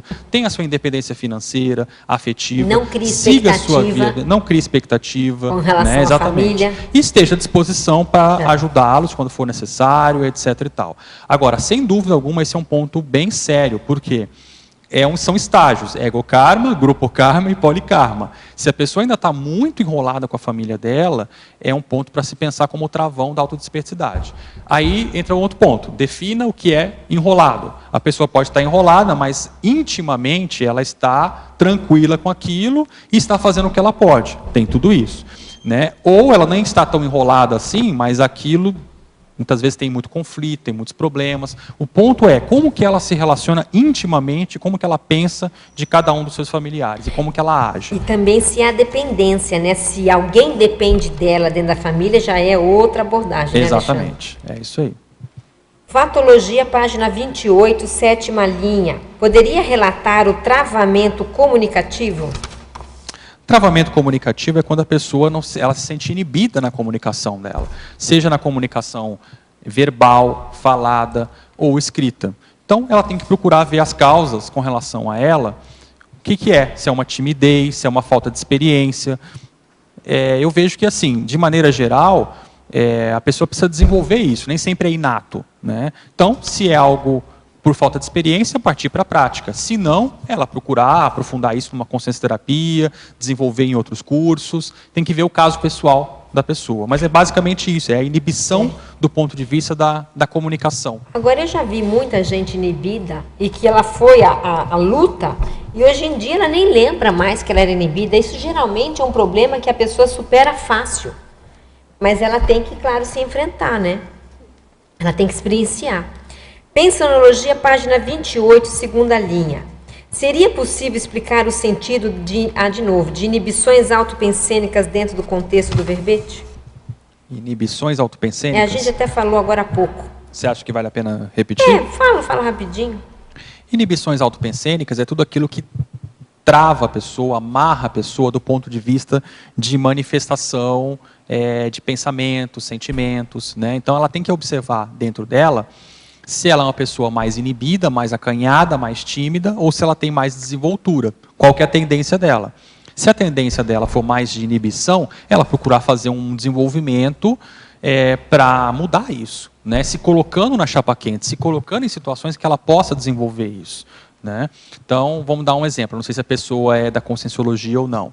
Se a pessoa é da conscienciologia, é voluntária, por exemplo, escreva um verbete, receba críticas da revisão, venha aqui apresentar os seus verbetes, né? Um exemplo. Se você é voluntária, procure dar aula de conscienciologia. Então, são exemplos aí que a pessoa pode se colocar na chapa quente e se desenvolver um pouco mais. Agora, essa pessoa aqui, ela é da terrinha, foi embora, de Portugal. Ah, sim. E ali o holopensene também não ajuda às vezes, né? Sim. Ele é um pouco mais repressor. Olha o Alexandre lá. Não, da Juliana, Portugal. Você também é Portugal? Não sabia. Não, ela é Caxias. Não, o Alexandre. Ah, sim, já. É o Alexandre que também entendi. São muitos portugueses hoje aqui. Tá certo. É possível alcançar a desperticidade praticando as ideias da conscienciologia sem pertencer ou participar de uma instituição conscienciocêntrica? No meu ponto de vista, sim. Mas aí vale uma reflexão. A minha reflexão é, se eu vejo que a conscienciologia me oferece os recursos e oportunidades que outras linhas não oferecem, o que a pessoa está esperando? Então, no meu ponto de vista, fica um pouco estranho se a pessoa tem esse conhecimento, essa noção de que ela pode e tirar o corpo fora dela. Que existe. Nós sabemos até de casos concretos que existem, né? Nós temos o caso do senhor Manuelzinho, Jerônimo Candinho, Pietro Baldi, são casos aí de pessoas que possivelmente chegaram à desperticidade, fora da conscienciologia. Porém, pense no seu contexto pessoal, o que é o melhor? Né? Eu vejo que no meu contexto pessoal seria um pouco incoerente e estranho eu, com essa bagagem toda de conhecimento, estar fora até uma ingratidão. Né? Até uma ingratidão. Então, avalie nesse contexto. Né? E o problema pessoal. da maxi proexis, né, Alexandre? Claro. Maxi proexis grupal, quer dizer, um ajudando o outro dentro desse contexto. Né? Que é possível. Agora, avalie, antes de mais nada, o teu contexto pessoal. Se vale a pena. Exatamente. Porque, às vezes, esse processo pode ser um conflito e um travão. Já é um travão. No caso pessoal. E, às vezes, tem um antagonismo. antagonismo. Então, é bom a pessoa avaliar. Exatamente, é bom avaliar. Contra pessoas e não contra as ideias. Exatamente. Então, se isso estiver tranquilo para você, ok. Agora, avalie com bastante autocrítica isso. Fatologia, página 28, penúltima linha. Quando você coloca o neodesafio da desperticidade em 3 anos, o porquê isso seria um travão? Poderia relacionar? Fatologia... Página 28, penúltima linha. O neodesafio. Não, isso não é um travão. Na verdade, quando a gente coloca alguns itens em fatologia, nós estamos colocando os itens relacionados ao travão e o destravamento também. né? Aqueles pontos que ajudam a pessoa. Então, a gente não pode ficar só focado no verbete, na patologia, nós temos que dar alguma solução também. E nesse caso, esse contexto do neo-desafio cognipolitano da dispersidade em 3 anos, é o ponto que permeia aqui o travão da autodispersidade, porque esse tema se torna mais crítico. Se é em 3 anos, então esse tema ele é muito mais sério. Agora tem outra coisa, se os amparadores passarem essa ideia, obviamente é porque eles já sabiam que tinham pessoas aqui que já eram despertas e não sabiam que eram despertas. Claro. E tantas outras com condições de chegar à dispersidade. Eles não iam falar isso à toa. Claro. Isso é uma coisa para a gente pensar também. Com certeza. É? Poderia explicar qual é o papel da docência conscienciológica na desconstrução dos travões para a dispersidade? Olha, aí se a pessoa for para a prática, ela vai entender muito bem isso. Porque, na realidade, a docência conscienciológica itinerante, ela te permite experiências únicas, singulares, de uma forma muito positiva. Então, primeiro ponto, você vai estar conhecendo culturas, pessoas, locais diferentes da sua, onde você vai ter a oportunidade de debater, esclarecer, fazer assistência, né, em situações adversas, nem sempre favoráveis. É uma experiência que eu vejo assim, só a pessoa indo para a prática, para ela ver de fato como é que funciona. Mas é uma experiência que eu vejo do ponto de vista de abertismo do parapsiquismo dela e abertismo das energias e do parapsiquismo muito interessante. Então eu acho que assim, ó, no meu ponto de vista, é um ponto que ajuda bastante. E é interessante que ela possa, se ela tiver condição, conversar mais com outras pessoas que passaram por essa experiência, para ela ver como que funciona isso na prática. E passar pela experiência também. Né? Porque aí ela vai ver como que funciona isso na prática. Mas, de forma geral, ela está se colocando à disposição, ela está fazendo assistência e se alinhando também com os amparadores, né? Porque ali, muitas vezes, o principal epicentro daquele trabalho vai ser ela. Então, logo, os amparadores vão estar mais em sintonia com ela nesse tipo de trabalho. Poderia comentar um pouco mais sobre a manutenção da desperticidade? Como não cair no nosográfico, incluindo aí comportamentos neuróticos? Como conquistar a homeostase nesse processo? Como não se incomodar com o cheiro de café fresquinho, quando não queremos mais café, metaforicamente falando? Certo. Não, aí eu vejo o seguinte, eu acho que a manutenção da dispersidade significa o quê? A pessoa ela tem que estar em constante desenvolvimento. Ela não basta apenas ela considerar que ela é ou não, isso até é secundário, mas do ponto de vista prático, ela precisa estar em constante evolução e aprimoramento dos traços dela, ela precisa estar desenvolvendo a programação existencial dela, né? E encarando esses traços todos que ela está colocando. Então, se ela está colocando aí alguns pontos, né, algumas recaídas, algumas questões que ela possa ter alguns traços, por que disso ainda? Por que ela não enfrenta isso? Agora é interessante aqui o café fresquinho. Eu comecei a pensar, a primeira ponto, ela não se irritar com o cheiro do café, se ela não quer café, né? Metaforicamente falando também. Porque se ela se irrita, se a pessoa, não digo essa pessoa, mas qualquer uma, se irrita facilmente com aquilo que incomoda, ela também não vai chegar na dispersidade, né? E desdramatizar um pouco isso, né? A pessoa falou de ser neurótico. O que é ser neurótico para você? Se você está se observando mais no seu dia a dia e isso está tendo efeitos práticos para o teu equilíbrio íntimo, isso não é neurose. Isso não é ser neurótico. Né? A pessoa neurótica, ela está, vamos dizer assim, com um enfoque negativo. Né? Ela tá, isso não é positivo. Então, é diferenciar a autopesquisa de ser neurótico. Às vezes existem alguns tabus e mitos em relação a isso. Então, é preciso a pessoa avaliar com mais calma como que ela se sente avaliando ela mesma. Porque esse é um ponto sério. Às vezes, a pessoa ela não se sente bem fazendo reflexão com ela mesma, ela não se sente bem sozinha. Ontem a gente estava falando sobre isso aqui. E deveria ser o inverso, né? Porque a autorreflexão é o que faz você se sentir bem. Exatamente. Mas aí, às vezes, a pessoa é aquela... Trabalha e não reflete, porque ela tem até medo, ou ela não se sente confortável de se deparar com ela mesma. Então, procurar avaliar isso, né? Olha, não vejo que seja um travão morar fora da Cognópolis. Isso foi uma frase aqui. Depois vem a pergunta. A sua TENEPS é pré ou FIEX? Ou você está Em que momento, enquanto desperto? Bom, com relação a morar fora de Foz, foi só reforçando o que a gente está falando. Exatamente isso. Então você, onde quer que esteja, vai dar o seu melhor e fazer o seu melhor. A única sugestão que eu dou é procure fazer esse intercâmbio, assim como aqui é preciso fazer o intercâmbio com fora, quem está de fora fazer o intercâmbio aqui de dentro. Ela é uma voluntária Perfeito. ativa. Então, muito bom.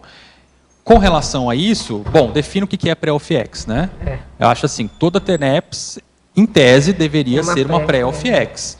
Agora, eu vejo que eu preciso calçar certas coisas em minha vida, primeiro, para começar a pensar mais seriamente em OFIEX. Tá? Eu vejo que o OFIEX já é um patamar um pouco além do ponto de vista de que a pessoa precisa estar com a vida bem assentada para aí fazer isso que o Douglas estava comentando. Aí sim é uma outra condição. Aí você, às vezes, vai ter que parar tudo que você está fazendo para você poder atender. E aí, de fato, é uma condição que na OFIEX eu já vejo que isso exige um pouco mais essa condição.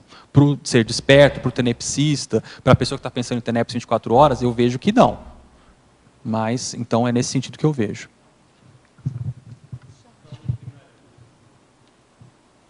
Ah, tem pergunta. Ah, não, ela está faz tempo, Alexandre. É verdade, você ela está depois ela. no microfone.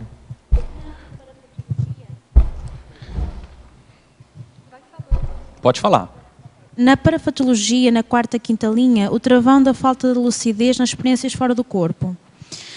Assim, da tua experiência, quando houve esse aumento de assediadores, mesmo na tua psicosfera, aconteceu ter uma diminuição da lucidez inicialmente, ou uma diferenciação em termos de lucidez, ou manteve-se, há uma sustentação dessa lucidez?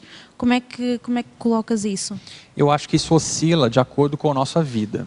Então, tem momentos na nossa vida que eu acho que é até mais interessante você não focar tanto nisso. Porque você tem que priorizar tantas coisas na sua vida que o teu foco é mais intrafísico. Então, o momento que você está, por exemplo, você está fazendo uma mudança de continente, você vai ter que se organizar muito. Nesse momento, penso eu, é algo que você tem que focar mais no intrafísico do que no extrafísico, né? Então, é esse senso que a gente tem que ter, que em alguns momentos na nossa vida a gente vai poder se abrir mais e vão acontecer mais projeções, mais situações desse tipo, e outros momentos que não, né? Até a gente vê exemplos de projetores mais veteranos que a gente vê que a coisa não é 100% como a pessoa quer, entende? É porque a pessoa tem que ter foco. E aí, nesse momento, o que eu vejo em alguns momentos na minha vida, se intensifica essa questão projetiva, né? E aí a gente tem que estar atento a isso, porque o travão pode acontecer aí se a pessoa tem medo, se a pessoa tem algumas coisas mal resolvidas que fora do corpo se exacerbam mais, entende? Então, projeção também tem essa questão. Tudo aquilo que você tem intrafisicamente, se manifesta, fora do corpo se exacerba mais. Então, as tuas emoções, os teus pensamentos, os teus conflitos íntimos, e isso aparece de uma maneira mais forte, né?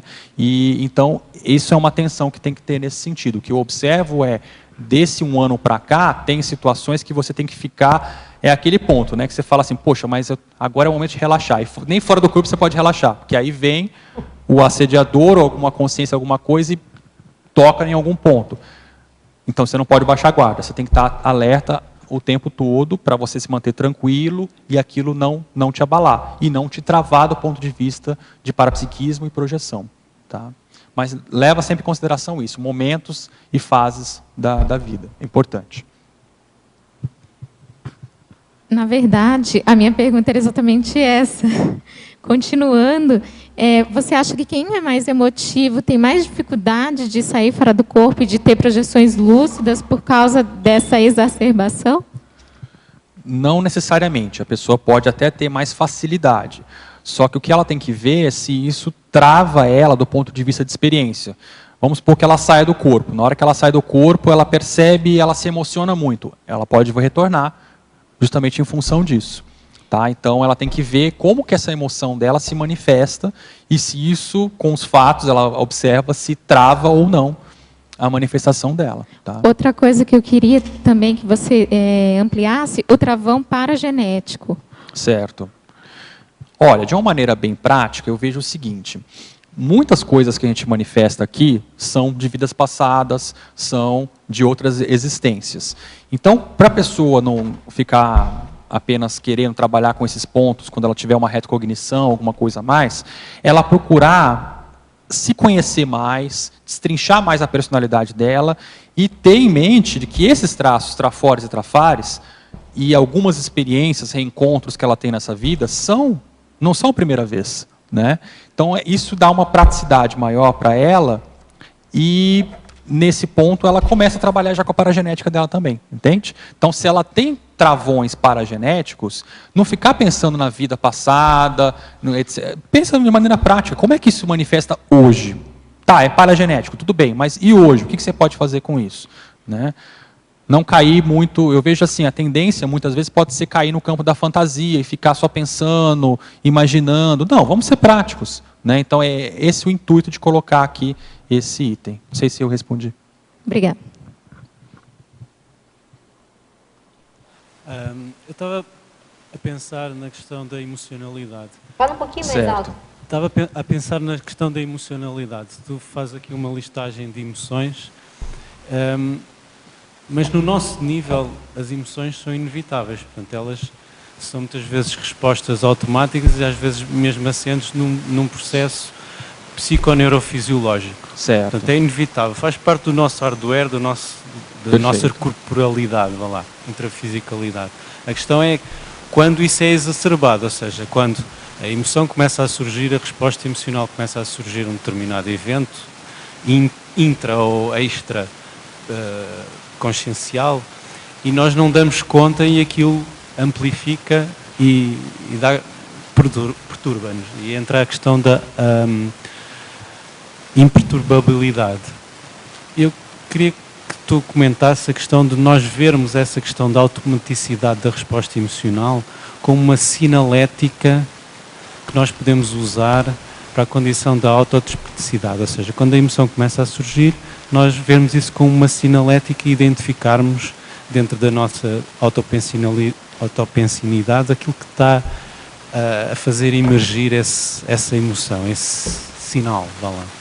No meu caso pessoal, para mim, irritabilidade e impaciência são sinais amarelos para mim. Então, toda vez que eu observo isso em mim, isso significa cuidado, trabalhe suas energias, se recolha um pouco mais e procure fazer a desassim.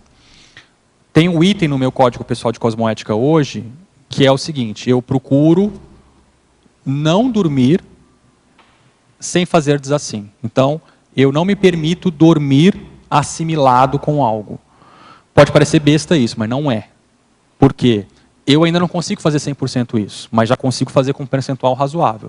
Ou seja, se eu chego numa situação que houve algum nível de estresse, de intensificação de energia assistencial e aquilo, houve um investimento mais intenso, né, nessa condição, eu procuro fazer um trabalho extra, até com relação à TENEPS. Eu faço a TENEPS e, se for o caso, continuo trabalhando com as energias para dar um fim naquilo ali, o máximo possível. Ou seja, desassimilar dessa condição. Porque se você deixa o barco correr, né, a tendência vai ser o quê? Vai numa bola de neve.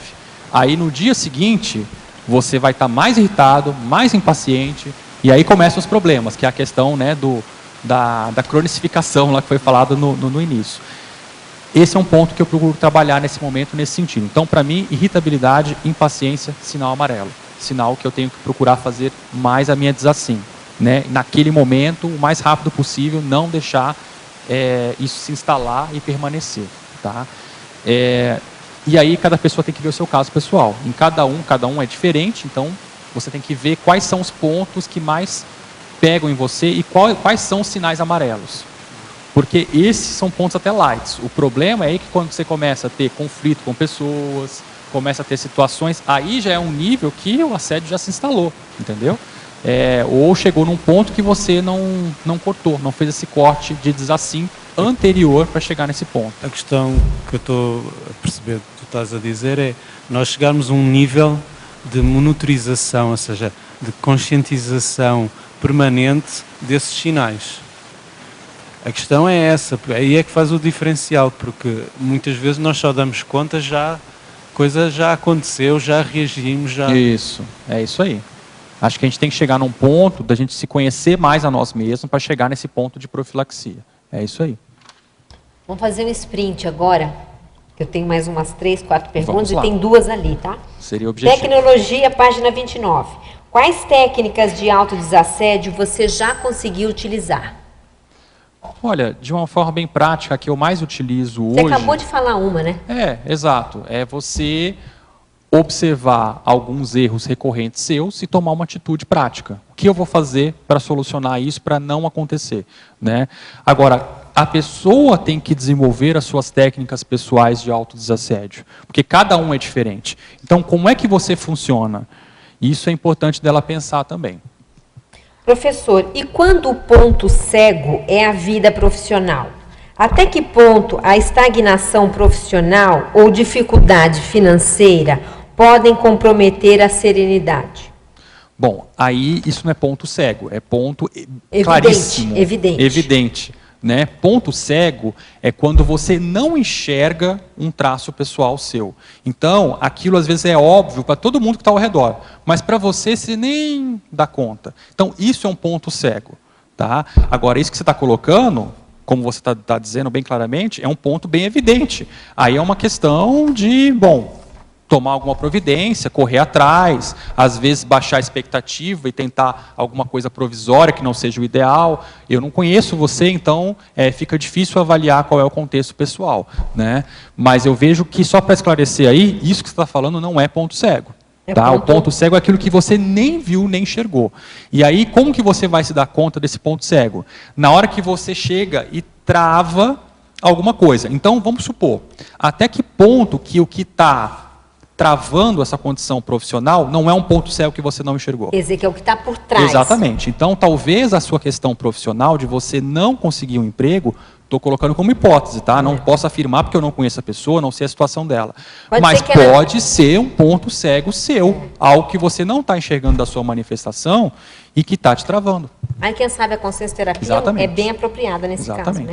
E se a pessoa não pode fazer, converse com as pessoas, pegue algumas dicas, vê... Fulano, o que você pensa sobre isso? O que você acha sobre mim? Você acha que eu estou errando em alguma coisa? Converse com as pessoas, porque isso pode ajudar também, de imediato. Quais as interações energossomáticas e psicossomáticas e como as energias conscienciais ao nosso redor podem nos levar ao travão da desperticidade? Então, aí a pessoa tem que fazer um movimento inverso a isso. Ela tem que procurar conhecer e trabalhar com as suas energias pessoais, para que ela faça um movimento inverso a isso. Ela não vai ser mais escrava das energias do ambiente, das pessoas. Ela vai ser o protagonista desse processo. Esse é o mega-travão, né? Se a gente quiser perguntar bem, ela falou o mega-travão. Olha, o mega-travão é energossoma, psicossoma. Ela já pegou o nó gordo da história. No seu ponto. Aí você tem que ver o teu contexto pessoal, o que pega. Para mim é uma coisa, para a Mabel é outra, para Juliana é outra, e assim vai. Né? Então, cada um tem o seu processo e tem que ver o teu caso pessoal. Patologia, página 28. Quinta linha, de baixo para cima. O desperdício do curso intermissivo não aplicado na intrafisicalidade. Me encontro nesse momento, no meu dia a dia com a família, um enorme travão para explanar as minhas escolhas evolutivas. Visivelmente, a visão unidimensional torna meus argumentos bem reduzidos aos olhos da maioria. Poderia me aconselhar uma técnica ou um livro que pudesse me dar uma luz para novas argumentações? Olha, eu te indicaria a consciencioterapia, pelo seguinte, é a tua reação que interessa, né? A forma como a tua família encara você e as suas escolhas é uma coisa. Se você não tem dependência em relação a eles, então é a tua forma de lidar com eles é que deve estar errada. E a vontade de querer esclarecê-los. Que às vezes que você chegou a comentar, às vezes a gente quer forçar a barra com a família e o caminho não é esse. Exatamente. Às vezes a pessoa não tem curso intermissivo, o familiar, né? Então ela não vai entender mesmo. Siga a sua vida, porque assim, te garanto o seguinte, quando eles precisarem, se você tiver condição, eles vão te procurar. Fique tranquila. Página 31, autodespertologia, em relação a 2 itens. Como é que a gente pode otimizar a questão da publicação do livro interassistencial para destravamento da despertologia? Publicação do livro, pessoal? Como é que eu posso otimizar isso? Eu acho que aí eu já fiz alguns verbetes sobre o GESCOM também, né? Então tem Tem alguns que falam sobre isso, daí você pode conferir depois. Ou não otimizar GESCONs, mas otimizar o destravamento da dispersidade. Certo. Ele como ferramenta. Sim, você está perguntando o livro como ferramenta para destravamento. Então, eu estou escrevendo um verbete sobre interação, GESCON e autodispersidade. Justamente por isso. Eu já comentei isso em outro verbete que é sobre GESCON atratora, que é, eu vejo assim, eu já falei isso bem abertamente, claramente aqui. Se as pessoas que trabalham com parapsiquismo, que dão valor a essa questão, tivessem a noção de qual é o efeito da publicação de um livro pessoal, que é positivo, que é cosmoético, que é interassistencial, que tem a ver com a teática dela, se elas tivessem a noção do efeito disso, elas já teriam escrito o livro há muito tempo. Então, eu acho que isso é até uma evidência de uma certa ingenuidade do ponto de vista parapsíquico e energético que a pessoa tem. Porque se a pessoa, a Mabel, que é epicom e autora, pode falar disso daí. Entende? Por quê?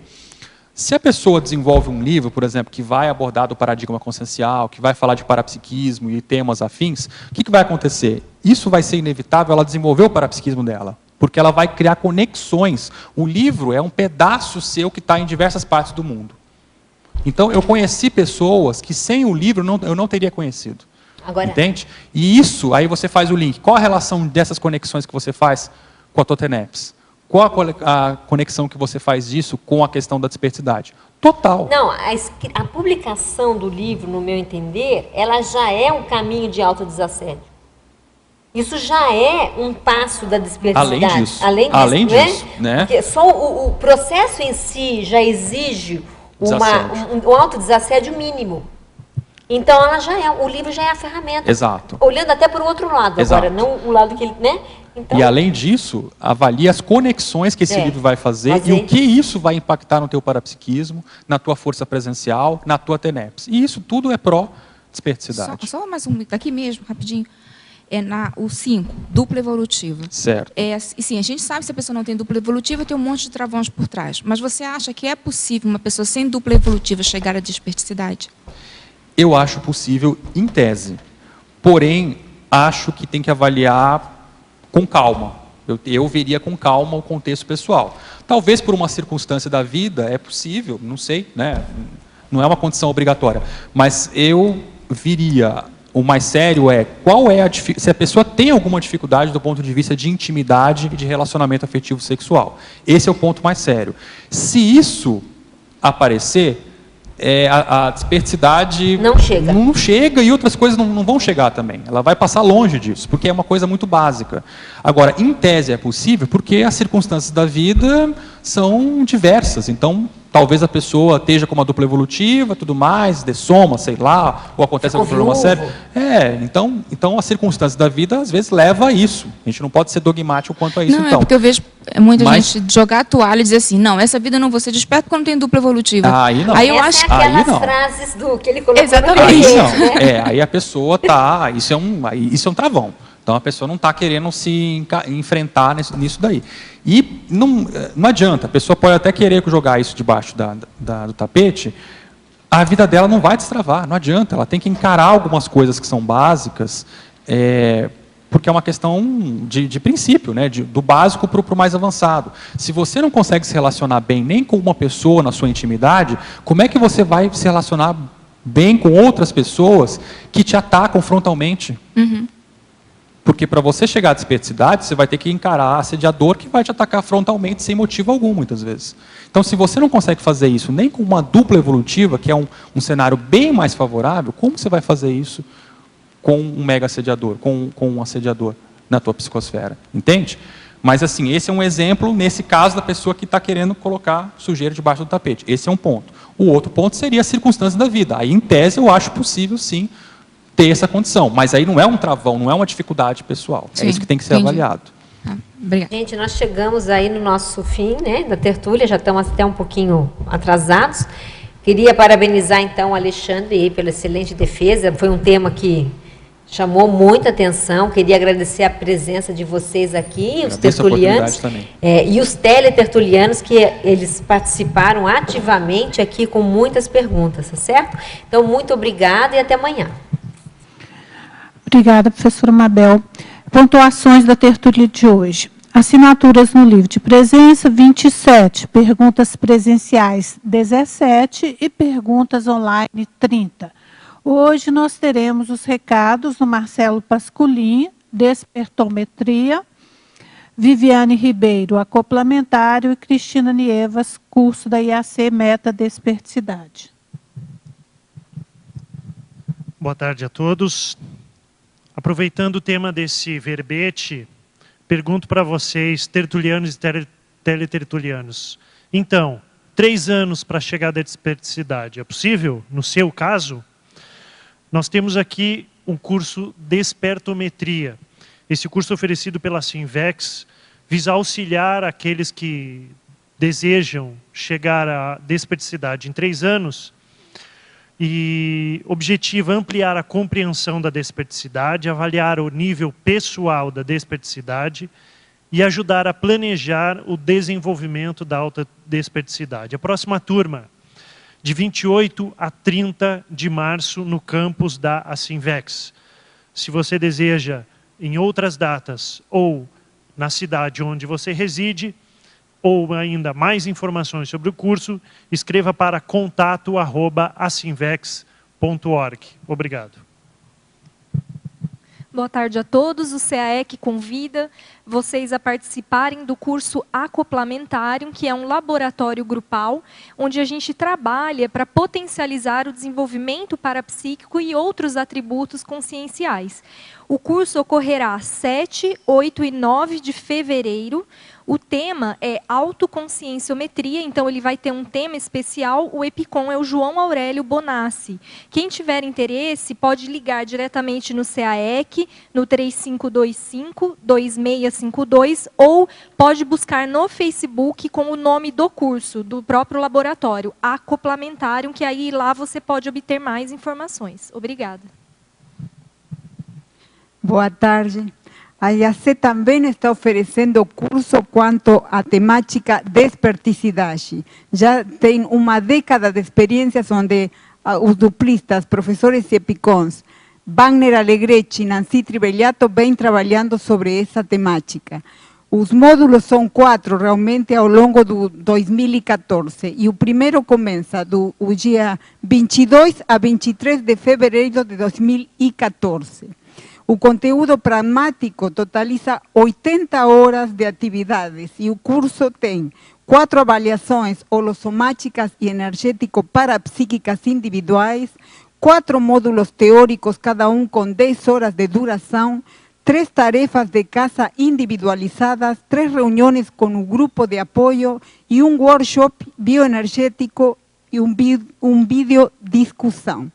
Para mais informações, no local que vai ser dado o curso Meta Desperticidade em Porto Alegre. Então, para mais informações, o e-mail é brasil@iacworld.org e os telefones são 45 8432 8128, 45 8404 5923 e 45 3028 8123.